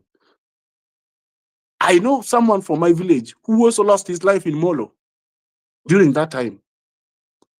I can tell you for sure, if Raila did not go, if Raila was a true leader, if Kibaki was a true leader, they had the ability to say, no, yes, there has been a problem in this election. People don't fight. Did they have to wait for that war, for those people to die before they can shake hands? Did we need that? Those people who died, I can see as Kowino here. Those people who died in the 2023 Maandamano in Kondele, those children who were butchered, those 2 boys who died in Embu, those 2 boys who were doing big business in Embu, who died during the Maandamano, did they have to lose their life? If Raila was a truthful patriot, only for him to oil his tail back to Ruto. These are some of the questions we need to ask ourselves. If Ruto was that honest, if he really wanted to work with Raila, did we have to lose all those people? We did not have to. It's the truth of the matter. So that's why, as I learned, I will tell you for sure that it might be long, but it's a journey that has begun. The train has left the station, and all we need to do is to be hopeful that it will not last longer. Thank you. Thank you very much, Tribeless, for very powerful submissions. It is a journey that has begun. The train has left the station. That is the key word for this movement today. Wanjiru, nasikia unafanya mic testing hapo kidogo. Yeah, I just wanted to say the space is almost coming to an end, so we can have Kowino, then we do allow that then we can have a part 2 next week. Yeah, that's okay, Wanjiru. Ungeacha kufanya mic test. I was coming there, but it's okay. We are going to have, actually, it's not Kowino. We are going to have Anthony. We are going to have Anthony first, then Kowino. Anthony was here before. You had said, point of correction, really. You had said Ronya amekaa sana, so it was supposed to be him first. Naona bado umemruka. No, Ronya ashaongea. Yeah, Ronya yeah, exactly. So Ronya ashaongea. Sorry, Kowino. Actually, maybe I might have even called you after Tribeless, but Anthony came first. Ni vile alikuwa amedrop. So let me give Anthony, then I come to you, Kowino. Sorry for that. Anthony, take over the mic. Asante sana. Thank you very much, host Wanjiru and co-host The Real Joe. Na salamu zangu kwa wote ambao wako kwa space ya leo. Nimefurahia sana na nimesikiza makini tangu hii space ilipoanza, na nitago straight to the point, and I've got only 1 or 2 points. The first one is we must differentiate tribal affiliation and tribalism. Tribal affiliation cannot be eradicated, but tribalism can. Julius Nyerere eradicated tribalism in Tanzania, and we can use the same model to eradicate tribalism here in Kenya. Let nobody say that tribalism cannot be eradicated. What is tribalism? Tribalism is when politicians sit around the table and say, I will come with 1 million votes, you will come with 200 votes, and for my 1 million votes, once we win election, I will have 10 cabinet posts. That is tribalism. When we employ using tribe as a criteria, that is tribalism. All these can be eradicated in the very shortest time. Now, let me go to the title of the discussion itself. We are talking about the politics of ethnic kingship, kingpinship. We must understand what ethnic kingship, kingpinship is about. If you go back in history, there were some studies done by somebody, all of us should be aware about him, Karl Marx, in Das Kapital, and he went into the history of feudal Europe to learn how societies organized themselves until and up to the Industrial Revolution, and then he projected what would come thereafter. From the feudal state, there arose what he called robber barons. Robber barons evolved into nobility and kingships. This is very important because what is happening in Africa is precisely that. We have got a group of robber barons. So when we talk about the politics of ethnic kingpinship, we're talking about the politics of robber barons. As soon as we understand that, we will know that we must backtrack from that in the quickest and shortest time possible. It is very important. If you look at people like Raila, we have been talking about Raila, Odingaism, and all that kind of thing. I will mention them in quick succession. Raila, Kalonzo, Mudavadi, Joho, Uhuru, Ruto, Gachagau, Adandwa. These are robber barons. They are robber barons, the entire list of them. So for as long as they're controlling the narrative in Kenya, we are stuck. We are stuck in the politics of robber baronship. The Gen Z shone a torch and they said, we are tribeless and we are leaderless. That was a response to the robber barons and their political parties. And the Gen Z said that we are moving away from that. Whatever new political arrangement we are going to come up with, it will not be controlled by councils of robber barons. Gachagau, in the shortest time possible, he's trumpeting the robber baron narrative again. I am sure that he will push Kalonzo to a corner and he will make sure Kalonzo assures him he will get 10 cabinet positions for Central Province, and then he'll drive all the votes to Kalonzo's backyard. We must fight against that. Even if they are to win the election and Kalonzo is in power and he has to do the bidding of his co-robber barons, we must fight against that. This is really the point that I wanted to bring upon. So the way forward is, as many have said there, we must alert, we must sensitize each other, we must know that these people whom we are fighting against, Odingaism, this is robber baronism. These are people who have accumulated public wealth consecutively over and over again from the state, so they have reached a state where they are untouchable. They're able to mobilize from friends who, once they get into power, they enable them to access state resources. Let us identify the enemy properly. As far as ethnic kingpinship is concerned, once we are done with Odingaism, we don't need to go to Mount Kenyaism, Murimaism, or whatever. We are done with the subject and it just ends there. This really is the point I wanted to contribute. I thank you very much, Real Joe, and I cede the mic. Thank you very much, Anthony. Very, very valid point. Very, very, very valid points. Escowino, this is your time right now. Asante sana, Real Joe. Let me mute Anthony. Just a minute. Let me mute Anthony. Okay, Escowino, you can continue. Thank you, Real Joe. Very good discussion. Sina hata vitu mingi ya kusema. Whatever would have said imesemwa na almost everyone. Tribeless, Redemptor, Western, Wireless, everyone else has said what I would have said. All I want to say right now is mine will be more of like a challenge to all of us. Ukikaa peke yako, just ask yourself. Kenya, we are not short of competent leaders. It's only that we never give them a chance at the ballot.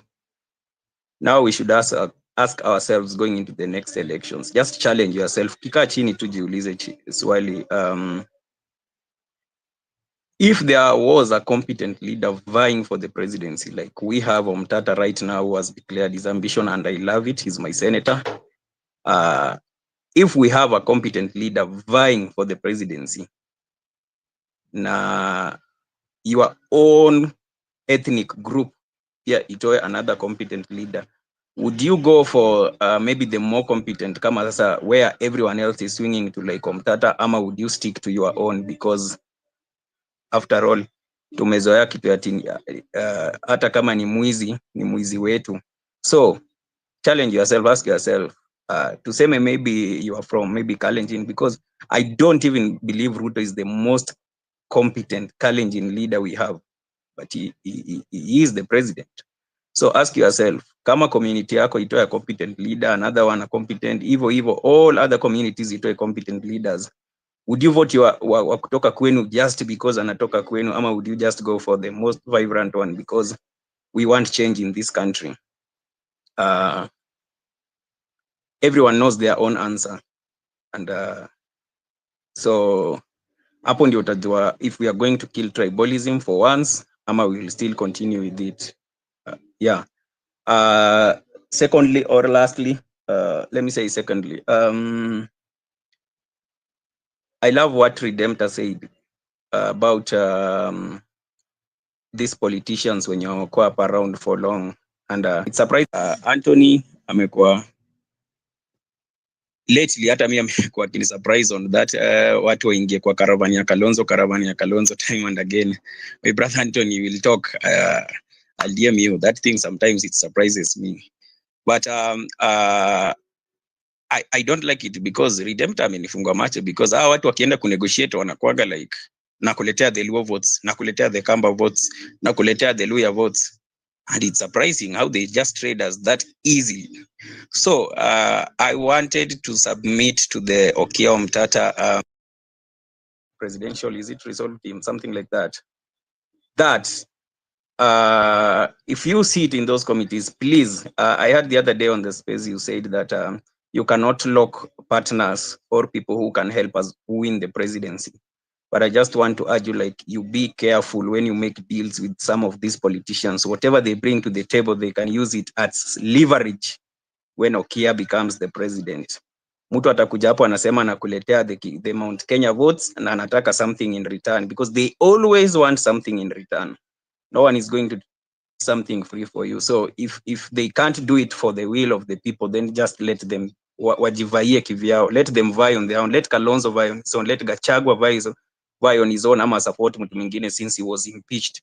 Let anyone else, let Raila vie on his own, let Ruto vie on his own, let Wanjigi vie on his own. We don't want people who will come to the caravan and ask for something in return, that I want CS for this, I want this and this. So if you make these political partnerships, just be careful, because if we want to change the nation, then we should leave these elite politicians that have been there forever. So yeah, I think that's all I wanted to say. Just challenge yourselves, ask yourself, who are you going for? Are we going for change? Ama ikifika 2027, the narrative will have changed. Are you able to stick with Omtata up to 2027? Ama ikifika 2027 usema, ai, kabila yangu imetoa mtu mwingine na huyu anakaa mzuri, wacha niende na huyu wetu bwana. Ai, mimi sijui Omtata. Are we able to hold it to one person until the very end? Thank you, Real Joe. Thank you very much, Escowino. We are coming to the end of the discussion. We have another few minutes to close down, and I want us to end this discussion this way. I want us to now give our final submissions, and this is the question I'm asking us. How can the younger generation challenge the tribal status quo?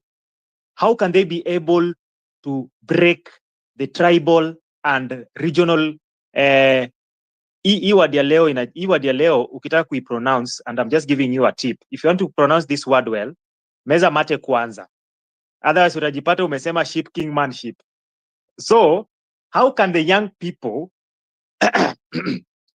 end this and break this cycle of, ladies and gentlemen, kingpinship?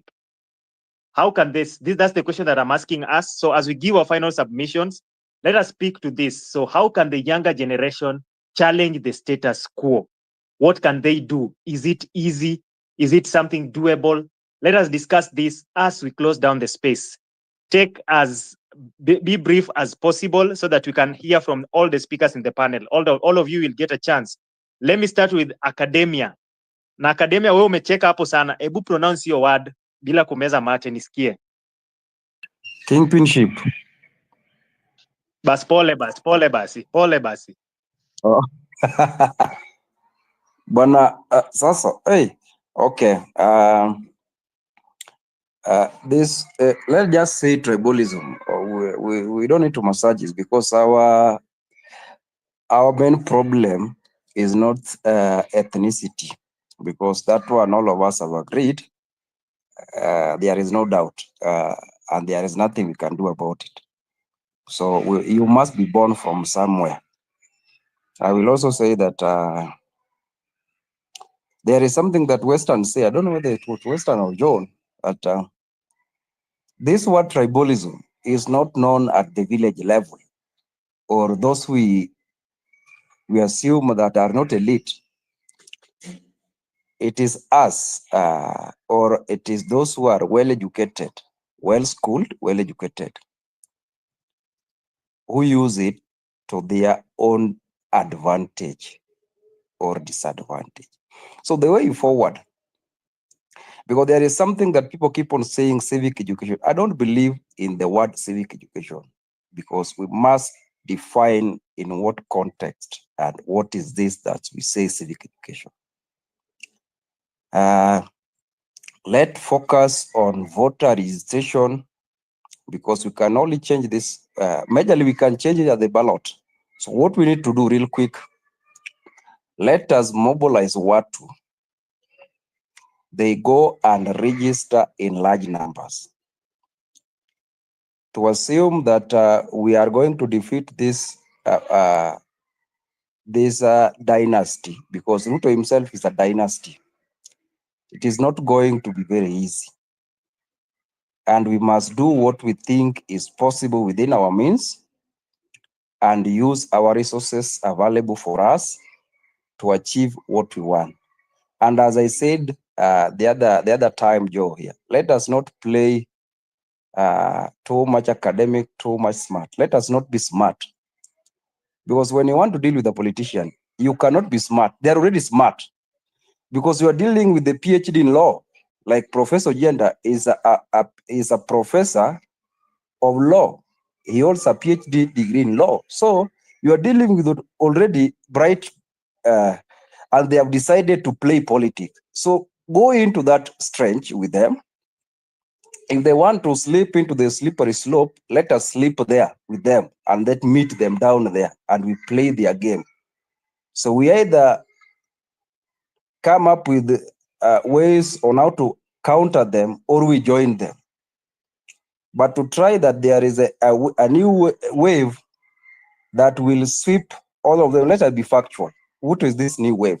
And when we talk of new generation or young people, remember we have categories. There are people who have voted for the first time, 2022, maybe third times. There are people who have not voted.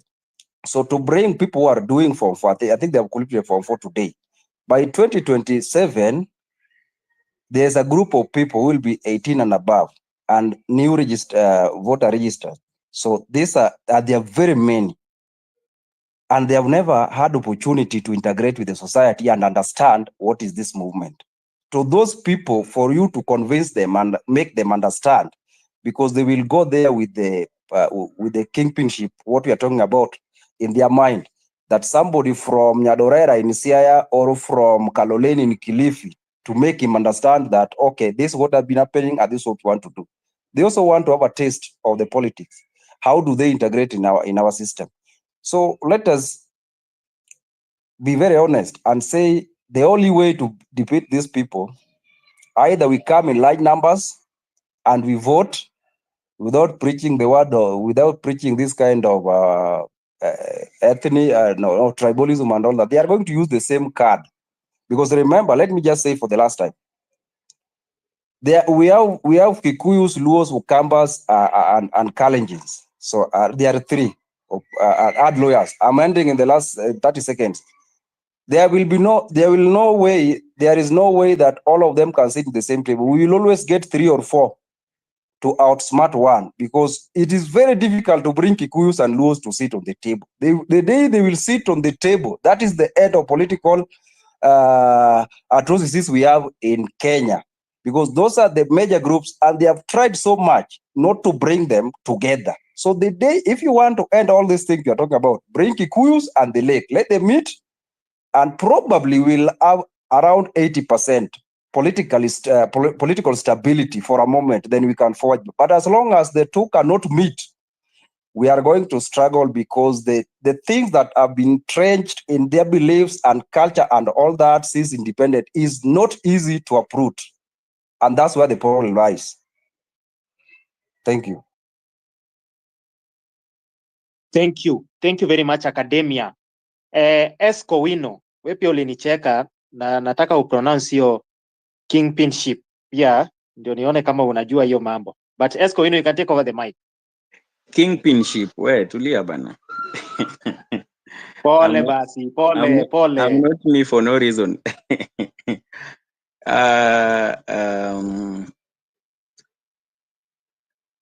The time for change is almost here, and I'm happy the direction. Before I was saying tuache call kila mtu Matiangi kulazimisha Omtata wa vie for presidency, but the fact that Omtata amejitolea, I'm so happy about it.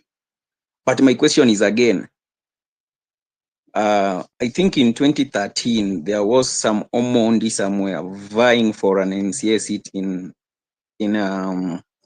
Kiambu, I think, but he was vying with the ODM. Then he failed, but the people in Kiambu really loved him, and they told him,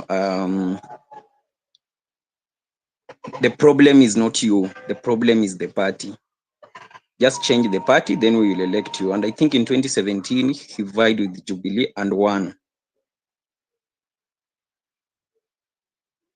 Now, that brings about the kingpinship politics, that in a certain area, you are only allowed to vie in a certain party for you to win in that region.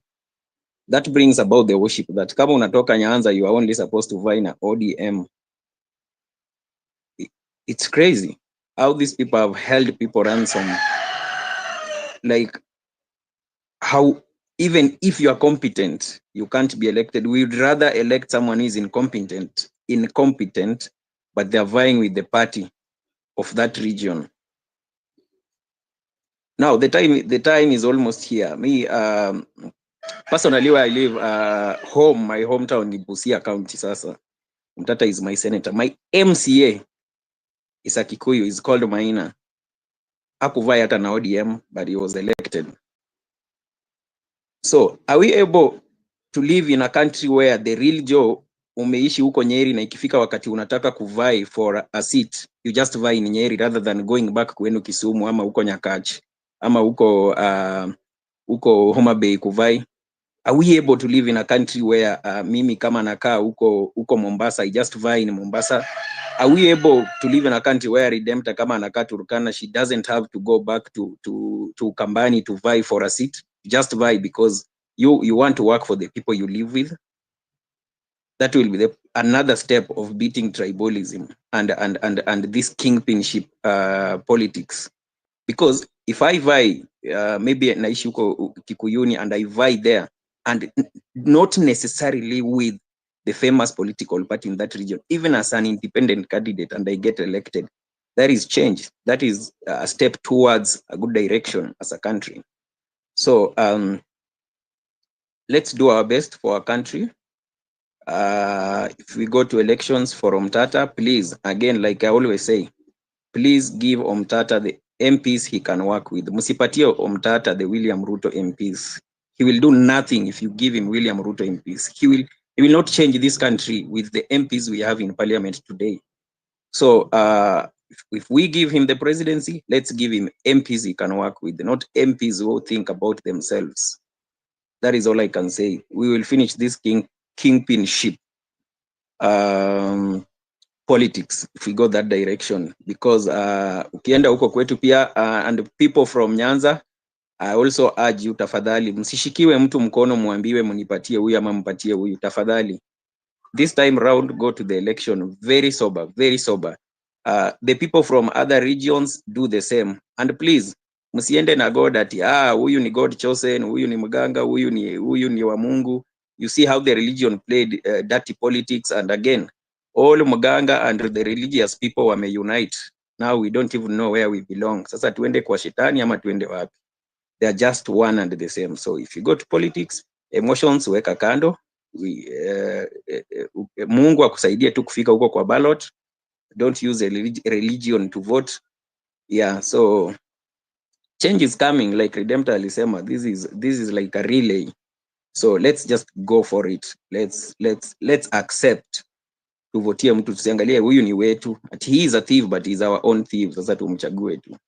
Yeah, and this thing imekuwa ikitusumbua sana. Tukienda kwa kila ballot, tunaweza kuwa hapa mimi na maybe na John ni marafiki, but ikifika kwa ballot, that is where we part ways, because I want to elect our own, yeye anataka kuelect wao. Wale want to elect wa kwao, mimi nataka kuelect wa kwetu. Now can we change that narrative? We elect competent people. Thank you, Real Joe. Thank you very much Kowino. Karibu slide hapo kwa Kingship kidogo, lakini ulikuja back to the line. Siwezi. Ile siku unachinja hiyo kuku, niambie nikuje na chapati na unga ya chapati, tutakula hiyo kuku na wewe. But in the meantime, hii haichinji. Redemptor alisema hizi ndio ati watu wanaabudu. I think sasa hata mimi nafaa tu kuanza kujifanya hii ni kama kitu fulani tu yenye imefugwa sasa. I laughed at that thing, na nikakumbuka ile kitu yako ati Raila used to turn kukua inzi. By the way, I never addressed that. Hiyo ndio ilifanya nikakuja kwa microphone. Hai bana, hii conspiracy theory yenyu unichekesha bwana. Inzi of all the things. Kowino, kwani wewe huko kwa Kenya hiyo time? Nilikuwa Kenya, lakini unajua mi where I come from bana, sisi hatuko tuna worship Raila hivyo venye the other side of Nyanza sana ina worship Raila, so we come from the western side. Kowino, mimi niko na receipts, niko na hadi video, nitakuonesha siku moja. Tutakuwa na space nyingine nitaonesha hizo my receipts. But let me go to Ronyo. Ronyo, wewe pia kama hii Kingship inakusumbua, useme tu mapema nisikusumbue nayo, lakini you can take over the mic. Wacha tu nijaribu. Umeisema tu iseme king what? Ndio hiyo. Hiki tu usiende tu hivyo, lazima umeze mate kwanza. Utashtuka umesema chipping king. Unajua sisi kwetu kizungu inatunyorosha kidogo, inatoa nje. But tunang'ang'ana tu. So nitasema few words because I'm going somewhere and then I will leave. Thank you so much for the opportunity. The issue I mentioned that in our place we are really trying after the old man went and Olentimama, and I hope this other kingship kingship wataenda wote. I'm not praying that somebody dies, but wametusumbua for long. And kuna idea Kibaki had brought some time back. Alikuwa anasema because of the new generation, alikuwa anasema if people are going to the university, those who are coming from maybe western, they can go to central, those from central they can go to Rift Valley, to try and bring that kuweka watu pamoja, so that at least people will that issue of tribalism or people can that mentality. Kuna some conspiracy yenye Redemptor alikuwa anaongelea. So some of us from where we come from, unaambiango ukiwa mdogo, don't marry from that place, usiende ukoe from there, you know. I'm sure all of us tumekuwa na hizo vitu, and they kind of use the same thing to control even political things. Tukienda kwa kama ni kuvote and everything, unaambio, you know, if this person comes to power, they will bring these things, they will bring juju into whatever.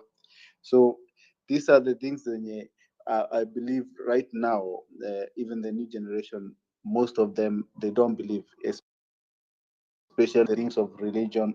Even what you were seeing, the bishops and all those people saying, they were not saying it out of goodwill.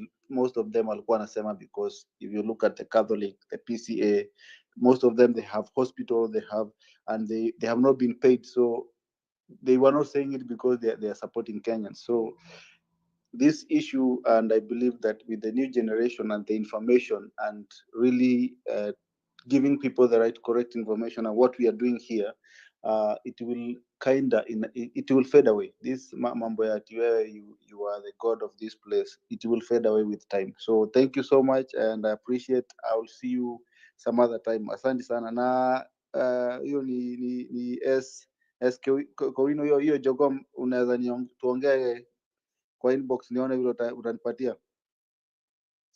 Achinje tu sisi tutakuja na chapati. Anaweza chinja kila mtu akule hapo kwa space. Achinje tu. Thank you so much, guys. Thank you very much, Ronyo. Let me go to Tribeless. You are dropping. Anyway, Redemptor, I see your hand is up. Tribeless was dropping. Redemptor, I see your hand is up. So let me go with you next. I need to charge my phone. I'm hosting a space tonight. I'm just actually, this conversation has made me realize there are things we can do directly.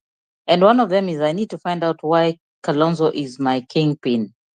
And yes, that word kingpinship is a tongue twister. I need to find out. I need Canvas to come together and ask him, how did he end up being our kingpin? And I think a kingpin. And I think everybody else needs to do that. Really sit down and ask yourself, kwa nini unauzangwa? Unakumbuka vile matatu ikijaa sijui inafika kona na wewe ulikuwa sijui unaambua shuka unaenda unauzwa 10 bob. We need to challenge that. Maybe it's a turning point for us to ask, tulifanya deal wapi ndio uendage kuniuza? For us as Kambas, it's more interesting because we have Kivuta Kibwana from Makueni, we have Kalonzo is from Kitui, we are from Machakos. So we have 3 regions and our cultures are slightly different. And that's why you see in Makueni, when they vote. And they tend to be also the most educated. Even during those old days of CPE, they used to be the remotest place called Makueni, where they used to score the highest in exams. So, I mean, we have to give them that. The other regions have something they are good at. So how did we end up with him as our kinship? Having said that, I don't want to repeat so many things I've said. I hold a brief for the young people of this nation. I thank them every day for challenging us, for challenging the status quo. I honor people like Nelson Amenya. The young man who was saying, well, Wilson inauzwa, nimeona ameanza kutumika vibaya na wanasiasa. You know, they just want to associate with his courage. He's just a symbol of just how bad this government had gone. If it takes a small boy to say my airport imeuzwa. That said, Naran Perika, I have a space tonight. I do not have a topic, but my main speaker is Senator Onyancha, Richard Onyancha. And please join us tonight. I would want to ask him a few questions. Are we going anywhere? Have we scored some? Hii pesa italipwa? Kuna mtu amekula fare? You know, just where are we as a nation in terms of when we see them, some of them pretending they are fighting for us about Adani, and then the next day they are extending their term to 7 years. Please join us today. He's willing to come. I was also hoping to have Amenya, but it's not available today. But this man has been very vocal. You know, he's one of the last man left speaking truth to power. And some speak truth to power, but in my attempt, they do things. So we need to ask him all those questions. So join me tonight on the Smart Enough show from 8 p.m. Wanjiro, the real Joe and John. Thank you for allowing this space to be the place, I think. And I always tell you when I host a space, I do not have the monopoly of how Kenya is going to be helped. But I speak as a mother of this nation sometimes. And I also speak as a seer. I come from a family of very talented people. In my family, we did not throw children in the air. Because if you threw the child, they were taken. So I come from, when we hear about Sioke Mao being the one who was a strategist, even before the colonialist, she was a prophetess. And we hear about other people, some of them come from my bloodline. So I come with confidence that is over, but some of us have those gifts to see what is ailing the nation and to have the courage to speak up. And I think the same for this particular senator, because he comes from a family of leadership.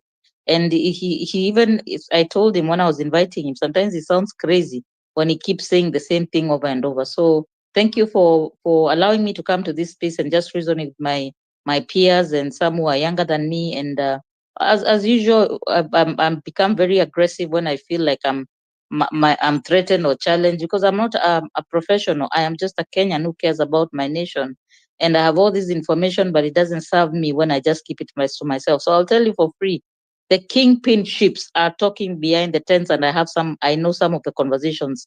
Wanataka kutubeba malenge, wanataka kutuuza na tuuziki.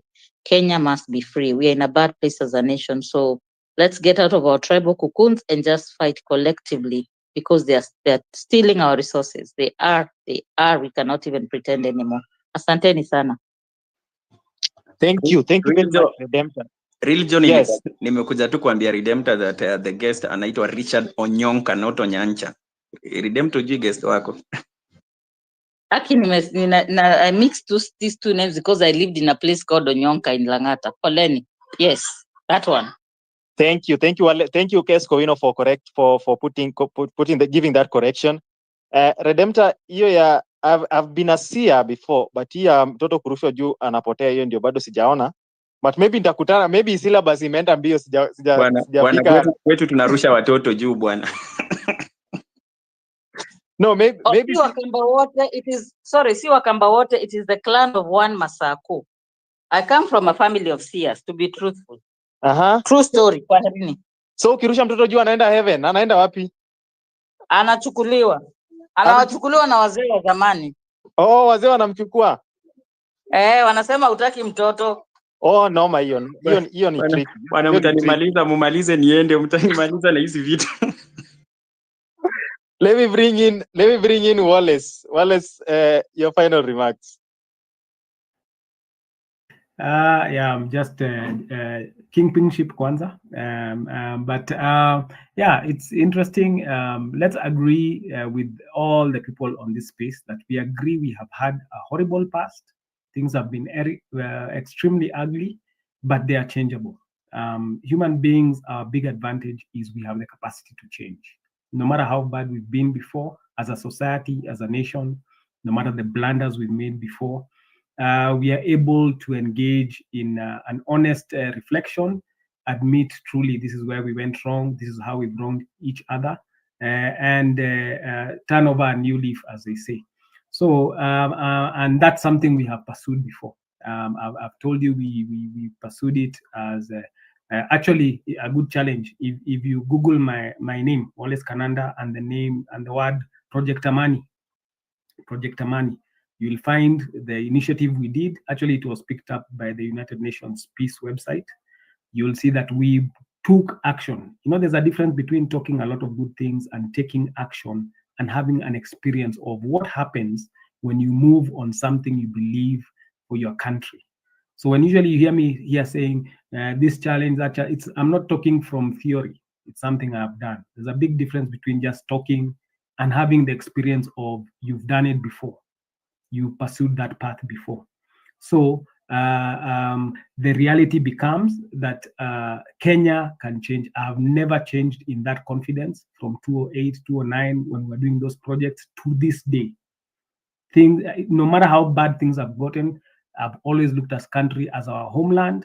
It's like the way all of us are born to different families. We love our siblings and our parents. Other people might think your parents look very ugly, but you love them. They're your parents. So Kenya has been like that to me, that no matter how ugly things have gotten, I've actually really been feeling that pain, like 2017, 2007, like, why is my country looking this ugly? And yet we had the opportunity to start off on the right foot. By the way, for your information, people don't know, like in 1968, before Tomboya was assassinated in 69, Moranga elected a Luo councillor called George Owino, if you check up in your history books, okay? In other words, we had an opportunity to be able to be elected anywhere in Kenya, irrespective of your surname. And you're competing with locals, and you're competing with people who should have the home ground advantage. That was still a potential at that point in time. But the moment we went into oathing and politics just shifted all the more deeper and deeper into Ukabila, we've agreed ethnicity is good, but Ukabila is a problem. Like race is good, racism is bad. That's where we missed it, but it's fixable. And I also am encouraged by what I think it's by Munga. Somebody here said that we've made huge steps of really awakening at a very high level between 2013, the killing of people, and especially after the Gen Zs, because even in 2013, when those happened, people didn't wake up to tribeless, partyless, leaderless. But after the 25th of June, the young people, it's like, remember on TV, they were telling Raila, weka chini, leave it to us now. You remember that girl telling Aguambo that?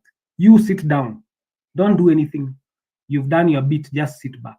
But of course, their interests were threatened because at the end of the day, wenye the political elite, are actually one clique. It's just, you heard me say it on these spaces before, it's like WWF wrestling. They fight for our viewing pleasure, but in actuality, they are one thing. They will always protect each other. And that's why they are always eager that your son will be next or your relative will be next. But let me summarize, because this is a closing comment. I want to thank you guys for being Wazalendo. Please be confident. We are going, as I think Baimunga is the one who said, we are going to kill this thing much sooner than you think. Check out that initiative. That's what we are going to start. We'll also be doing it with Redemptor. We'll update. I've been telling you guys, real joke, the patriotism challenge. I'd rather be doing something positive than nothing and continuing to talk. If you have a better idea, do it. If you don't have a better idea, let's do something together. That now, as you've been saying, what shall young people do to beat tribalism? Besides the slogans they've been making, let's stir up patriotism in that spirit, in the spirit of our anthem. So let me end it there. You guys know I can talk for a while. Thank you. God bless Kenya. God bless you all, Wazalendo. Thank you.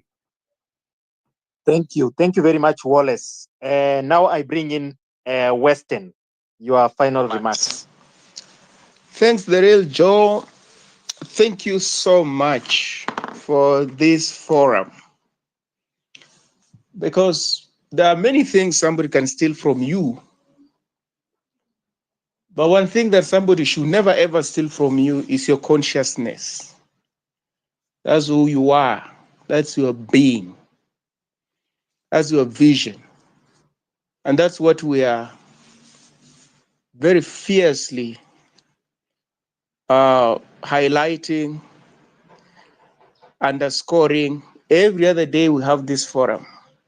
Because for the longest time, we've been misled to think that if somebody goes to school and therefore that person is helpful to the society, if somebody has got power, that person is helpful to the society. We've never bothered to figure out what is this person's thought process. What is this person's character? How does this person, appreciate, interpret, define, this society called Kenya? So as a result, we've always had all sorts of characters, charlatans, skunks, quacks, and all sorts of people in prominent positions. And we paid dearly for that. So I appreciate this consciousness that is taking place. And I can promise you that this is a wave. This is a movement. It's not based on money. It's not based on big titles. It's based on something much bigger, consciousness, the mindset. And therefore, long before they realize it, people would think that they can aggregate Kenyans in a gunny bag. You go to some region, you take people, put them in a gunny bag, and hawk them around to the highest bidder, will be in for a rude shock. What is man-made can be undone. It's only what is ordained by God, which we can't change. But as you've listened to previous speakers, we were not like this. We have never been like this. You could go anywhere in Kenya and run for office and be elected based on as Martin Luther King would put it, the content of your character, your vision, your ideology, your appreciation of the collective called Kenya. We lost that when we had selfish, parochial, self-serving people in power, and we are putting them on notice. We're putting them on notice. I'm sure they're not listening. I'm sure they are not paying attention because things have never been any different for so many decades. with their own notice. They'll be in for a root shock. So let's keep going. Let's forge hands. Let's close ranks based on nothing other than our commitment to a better Kenya. Because if you look at any society, as I've always put it, and you say, I appreciate this society, I admire what's going on in this society, it's always about the elegance in thinking. It's always the mindset, and especially in people who are in prominent positions. They think in a different way. So we're not going to go the Kagame way, where you lock up people, who go contrary to what you proclaim to be the way to go. We will actually push them out. And within no time, they'll become extinct. Why? Because they hold barbaric, backward, and primitive ideas about Kenya. Thank you so much, The Real Joe. Keep well, and my greetings to everybody. Thank you. Thank you. Thank you very much, Western. We've had a great discussion today, and we are debunking the politics of kingpinship. Mimi pia nimeipata sahi, msicheze na mimi. Kingpinship, nimerudia kuconfirm. So we are debunking this politics of kingpinship, and we would like to discuss more. We've just said this is the first series of it. We'll be talking about it so often that we start looking at solutions to it. And as I bring in John, John, I almost forgot you. Sorry. You are here. I almost forgot you, but yeah, take over the mic, John. Thank you, Real Joe. Actually, it was not for spite. We needed to hear what other people have to say, and there was a point where the speakers panel was full. Lakini, as is tradition, wacha niseme kingpinship. Maybe my si tulienda group of schools. But anyway, tulienda on a bursary, whatever. So just very briefly, because we are coming to an end, and then of course I'll give you guys a quote to send you off in thinking. I would rather say that there's something I came to read about what a constitution does. Najua naanza mbali, but when you have a constitution that is set up properly, or that, I mean, it may not be fully proper, but it has good Republican principles, what that does, it has an effect on the character of the people. So a good supreme law, like the Constitution of ours, 2010, it has a reactive effect on the character of Kenyans. The Constitution talks about integrity, it talks about all these things.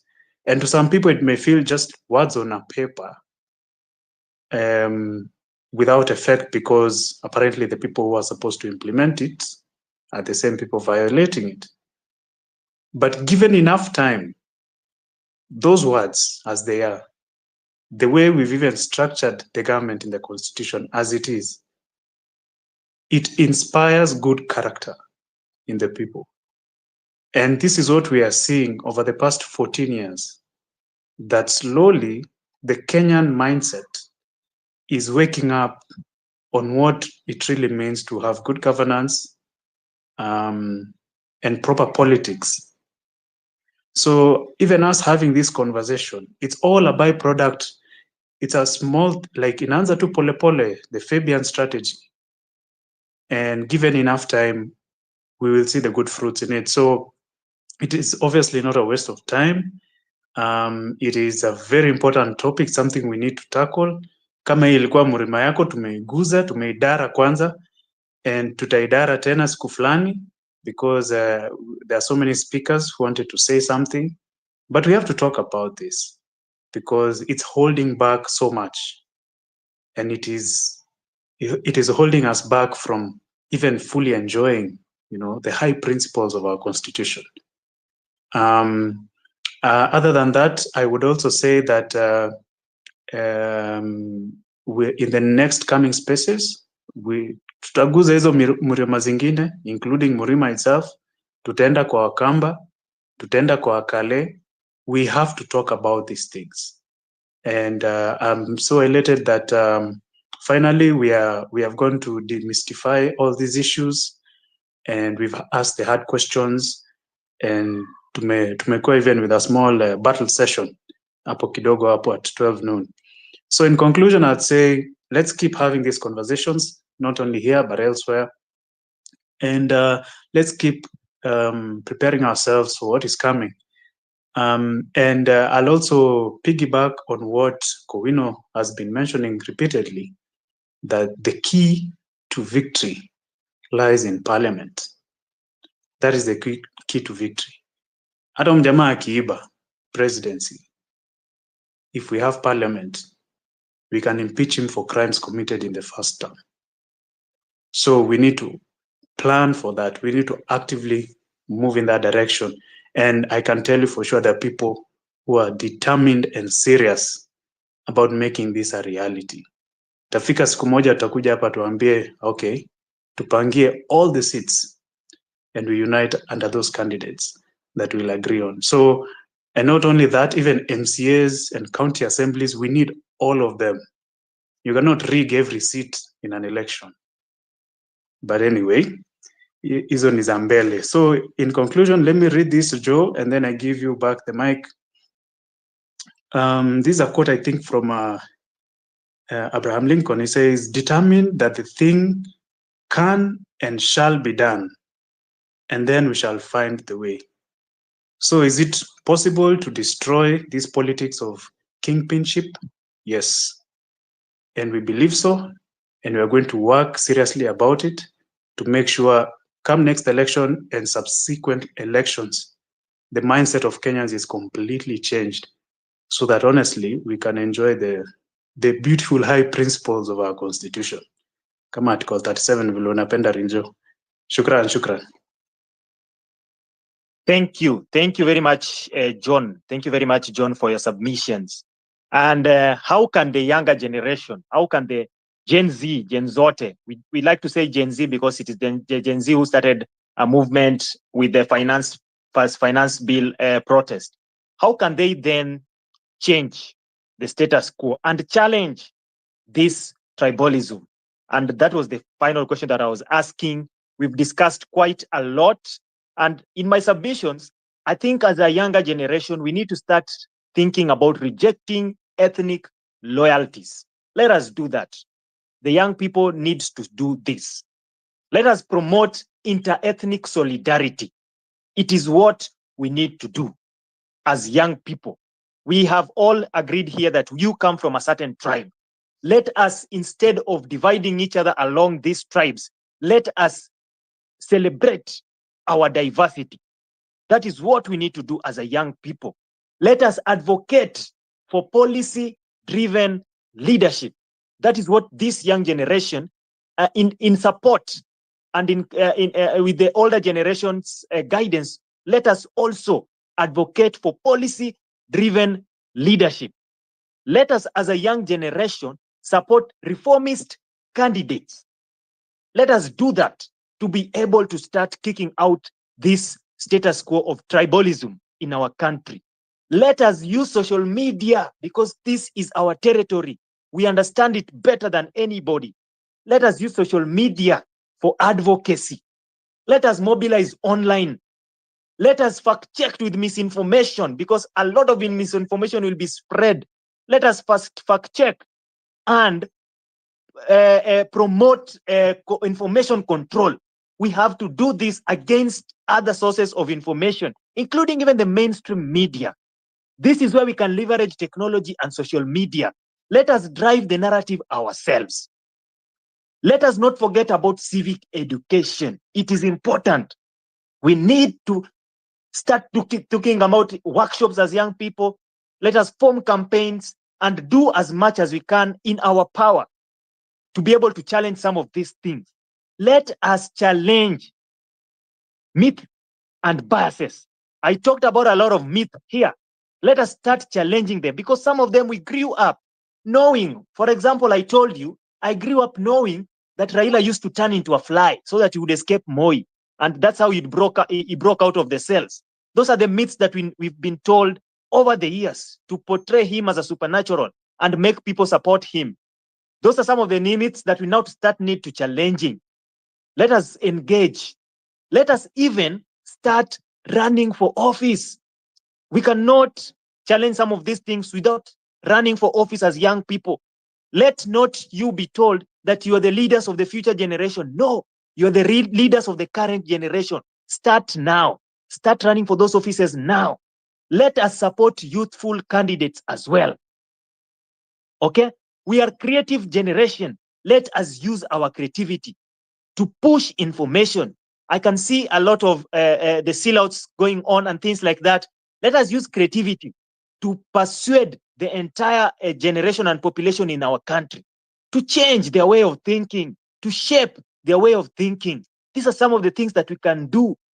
And another thing, let us challenge the resource bias that we all have.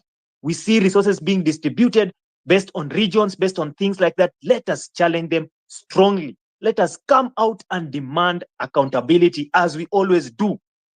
That is something that we need to do as a young generation. I'm just giving you points that I'd noted down. What we need to do, we need to do a lot as young people. This thing requires a lot of sacrifice, including engaging in grassroots movements. Let us engage in grassroots movements. We need to do all these things and advocate for peace and reconciliation. We young people can change this if we want. And I have said before, young people are majority. I was giving an example somewhere before. Yesterday, even when we were having the space on IEBC, yesterday, by the way, we had a space on electoral integrity in crisis. I told you that we had registered voters 25 million in 2022 elections. We can only account for 15 million. That is the total votes and all that. 10 million we cannot account for. They did not vote. Out of these 10 million, 85% are young people between 18 to 35 years old. 85%, that is a resounding 8.5 million. We can do this. We can change the leadership if we want. Let us educate each other, educate each and every young person. Let them come out this time round and vote. And I've seen young people are supporting the candidacy of Okiya Mtata. And I tried to give Dr. Duncan the mic. I don't know why he dropped. He would have spoken something about that. But the young people supporting the candidacy of Okiya Mtata, sell this candidate from your end. I mean, this talks of 7 billion. This 7 billion is used to bribe the people. We are the people. We don't need the bribe. Just sell your candidate from your heart. Sell the person you want to vote for from your heart. Be the person. Be the change that this country wants. Be the person who transforms this nation. Do it from your hand, from your heart. You don't need anybody to give you no money, no 200 shillings, no 50 bobs. Those things they give you to sit on you. Let us do that. And by the way, I've completed my remarks on the same. I see Dr. Duncan is now here. Let me give you a chance before we wrap up the space, Dr. Duncan. Then I'll go to my host, my able host, Wanjiru. Dr. Duncan, your mic is yours. Thank you, Real Joe. How are you? I hope you can hear me. Yes, I can 100%. How are you? Thank you. I think it was my connection that's giving me trouble, but I am fine. And thank you, Wanjiru and John. Wachana na mambo ya Safaricom. Hii Safaricom ndo iko shida. Lakini on a light note. Toa hiyo Safaricom. Toa Safaricom tumereject. Tutahama. Yeah, so thank you very much. I'm happy to see you always, Wanjiru, my friend Wanjiru and John. Good to see you. I am happy. I saw the title you're talking about today, the politics of ethnic kingpinship, and I decided to spare a few minutes over my late lunch break to be able to join you, because this is a real problem. In fact, one of the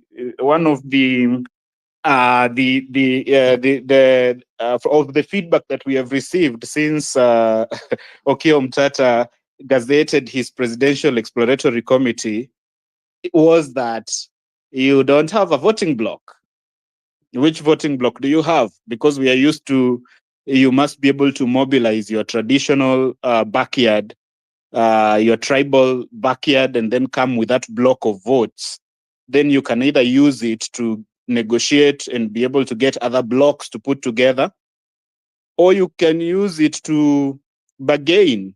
We have seen what people are saying that, our former deputy president is forming a political party to use to bargain in 2027, because we know constitutionally he cannot be do anything with that party. He cannot vie. He cannot be on the ballot for president with that party, but you can use it to negotiate.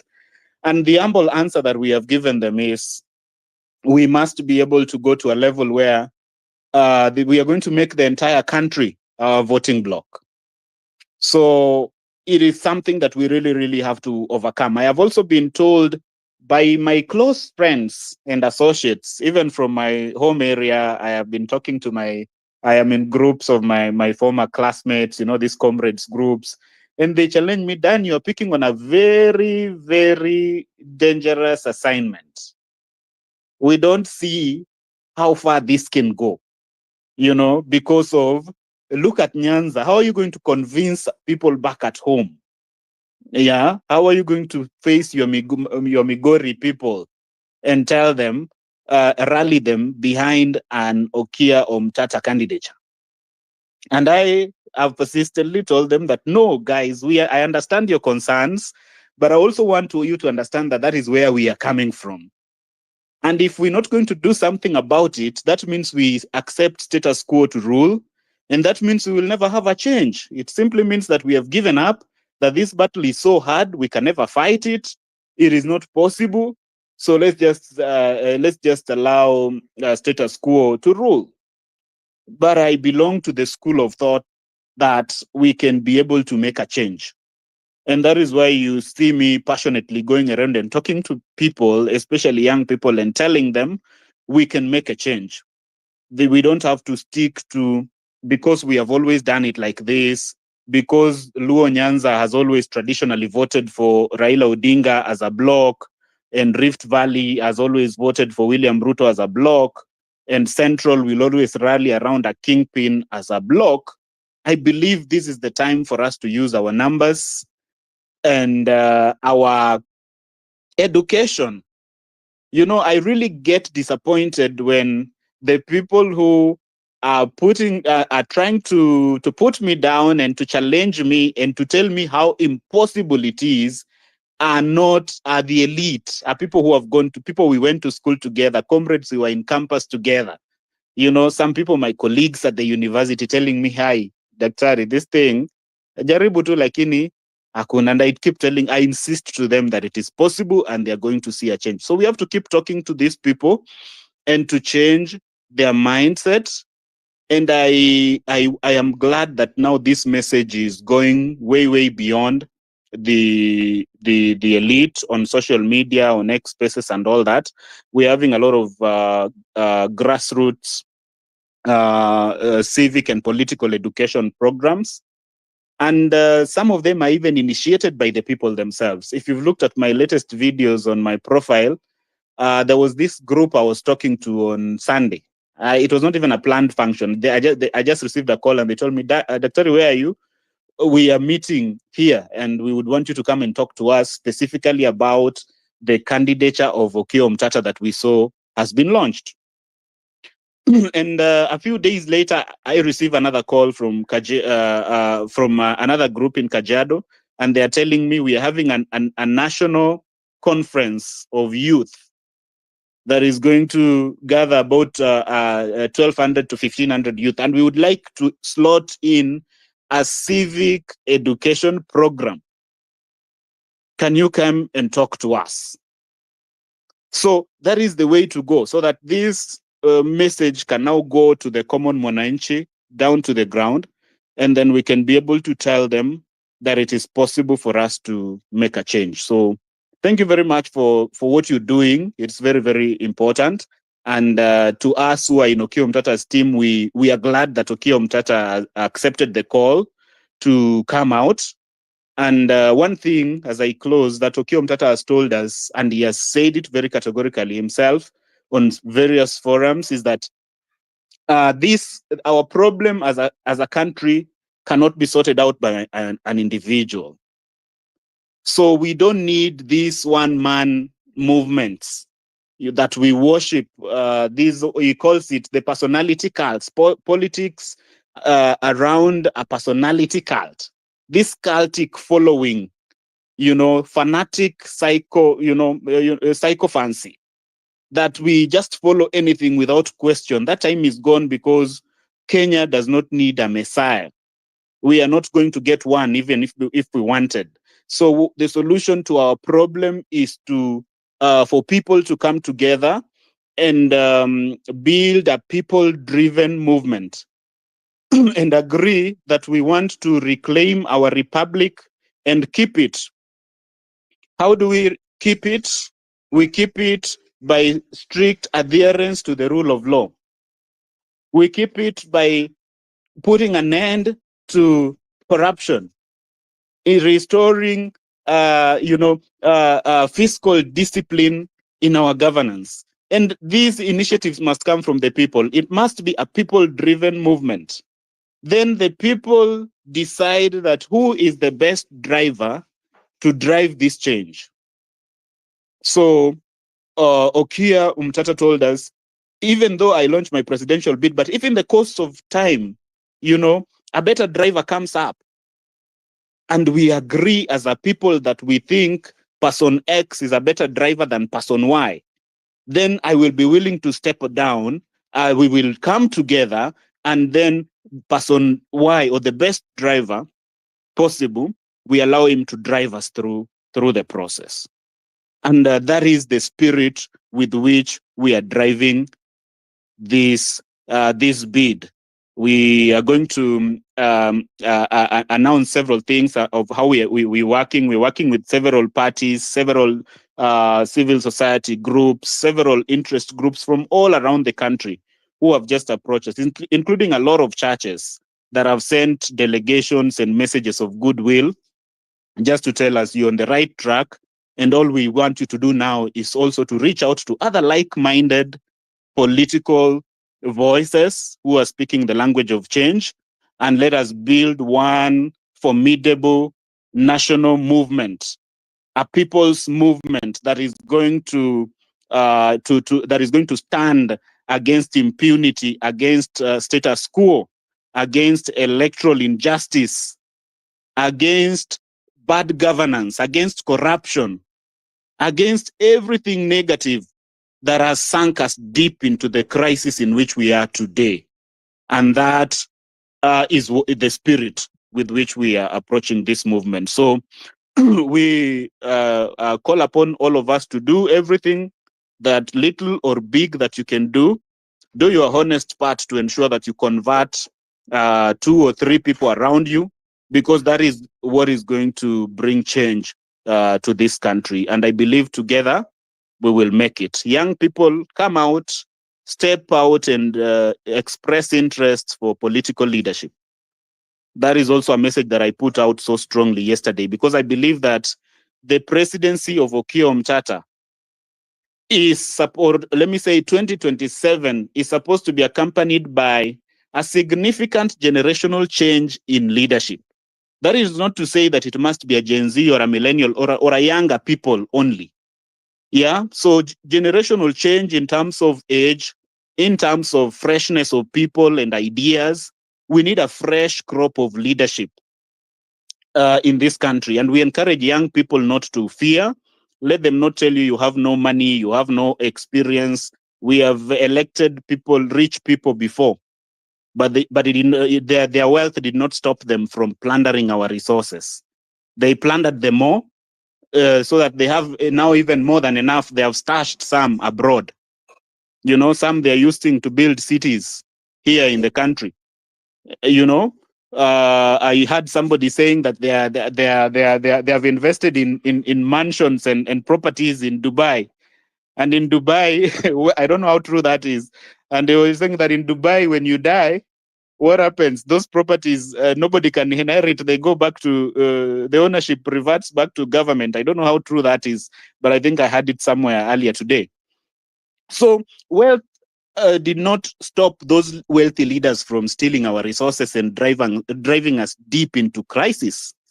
We elected experienced politicians before, but it did not stop them. They did not use that political experience and converted it into good governance that could be able to drive this country forward. So we have elected tribal kingpins before, but we are where we are 60 years after independence. So don't those should no longer be the factors we are considering in 2027.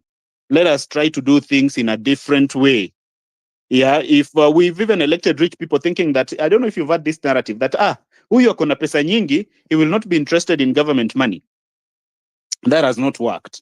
So this time, let us base our politics on ideology, a proper ideological and policy framework, integrity.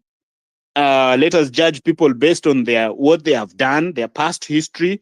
If they are people of integrity, if they are people, sober people, people who think through rightly, those are the people we need. So young people, even as we call upon young people to come into leadership, we are not just going to accept you because you are young. No, you must be a young person. You must be of, chapter 6 still remains constant, even as we push for a generational change in leadership. So age is not going to be the only factor. Chapter 6 stands without question. So even if you are a young person, but you look like you cannot be trusted, we are not going to vote for you just because you are a young person. But we encourage all young people of integrity, people who are going to inject back professionalism and sobriety into our public service. So thank you very much. Since we are closing, I don't want to go beyond that. We will be able to share more as time goes by. But thank you for according me an opportunity to be able to weigh in on the conversation. Asante sana. Thank you very much. That was Dr. Dan Onyango, is part of the team that is now pushing the Okiya Omtata's presidential ticket. There's a lot of positive news from that. Young people are really supporting this candidate. So support this candidate also in action. That is what I would say.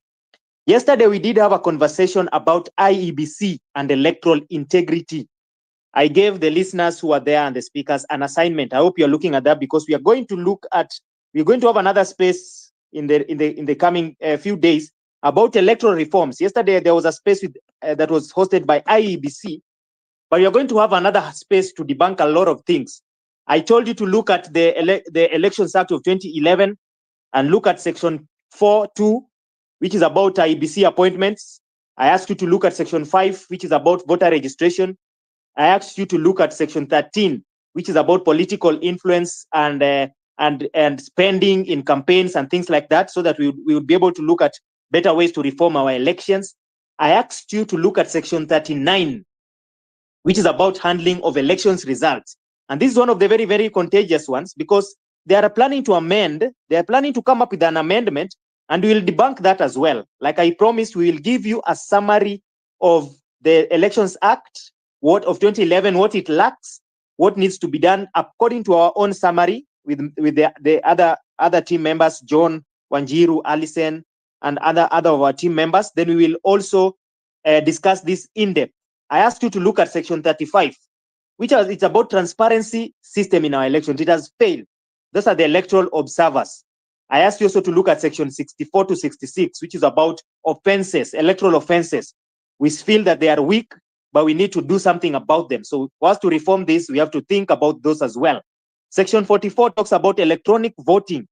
And you can remember Okiya Omtata, even in the space, in Spice FM in the morning, he talked about this electronic voting, digitizing our elections. Look at that so that you can give ideas on how to do that. Section 19 to 22 talks about representation of the marginalized. Look at that as well. Then finally, Section 75, which talks about election petitions. So look at these issues that I asked you, because we are going to have a space to debunk all these issues. I just gave a summary. You can read the entire Elections Act as well, which is very important to understand, so that we can be talking about issues. Once we have these documents, are public documents, you can go through them. because in this space, we like to talk about issues that affect us and how we can resolve them. We always have these spaces every morning from 9:30 a.m. all the way till sometimes it takes time. So like today, I'm seeing it's going to till 4. That is very crucial because sometimes we discuss a lot of things. But we always have these spaces every day from 9:30 a.m. and we debunk a lot of issues. Don't forget that Redemptor has her spaces on Wednesday. It is called the Smart Enough Show. And we know the guest who is coming there tonight, Senator of Kisii County, Onyonka. So you guys can attend that. Don't miss that space. It's going to be something else. We are going to talk about Adani. Let's come and discuss about Adani because we have to talk about some of these things in our country. So don't forget that. Redemptor also, umesikia Duncan akiongea hapo, please invite him to the Smart Enough Show. Good thing Redemptor kwa hapo anasikia. So you can do that as well. So as you do that, let me now bring my host, the able host, Wanjiru herself, to help us close down the space. Wanjiru, how are you? Nimekupatia introduction. Jaribu kwanza kusema hii kingship thing kwanza, ndio tujue kama uko na sisi. Okay. Kingship. Nimesema. Anyway, thank you everyone for joining. Thank you literally tumekawia. Thank you everyone. Na ninaweza isema ni mimi niliandika ni Kingship. Yeah, so thank you everyone, literally everyone for joining since morning. Nimekula breakfast, nikakula lunch. Yeah, thank you everyone for joining. Until tomorrow, I don't know what to say. Then I was saying like I was trading. I was like, sikutaka Raila trade na hii ni nio. I'm just joking. Anyway, see you tomorrow same time, either 7:30 or 9:30 or 10 a.m. Kenyan time. Kwa hayo machache na I wish you all a good week, good evening, and yeah. Daima sisi wote ni wa Kenya, wananchi wazalendo, asanteni sana. Have a good one. I don't know what the topic is tomorrow, so you can just follow us and see what the topic will be. Bye.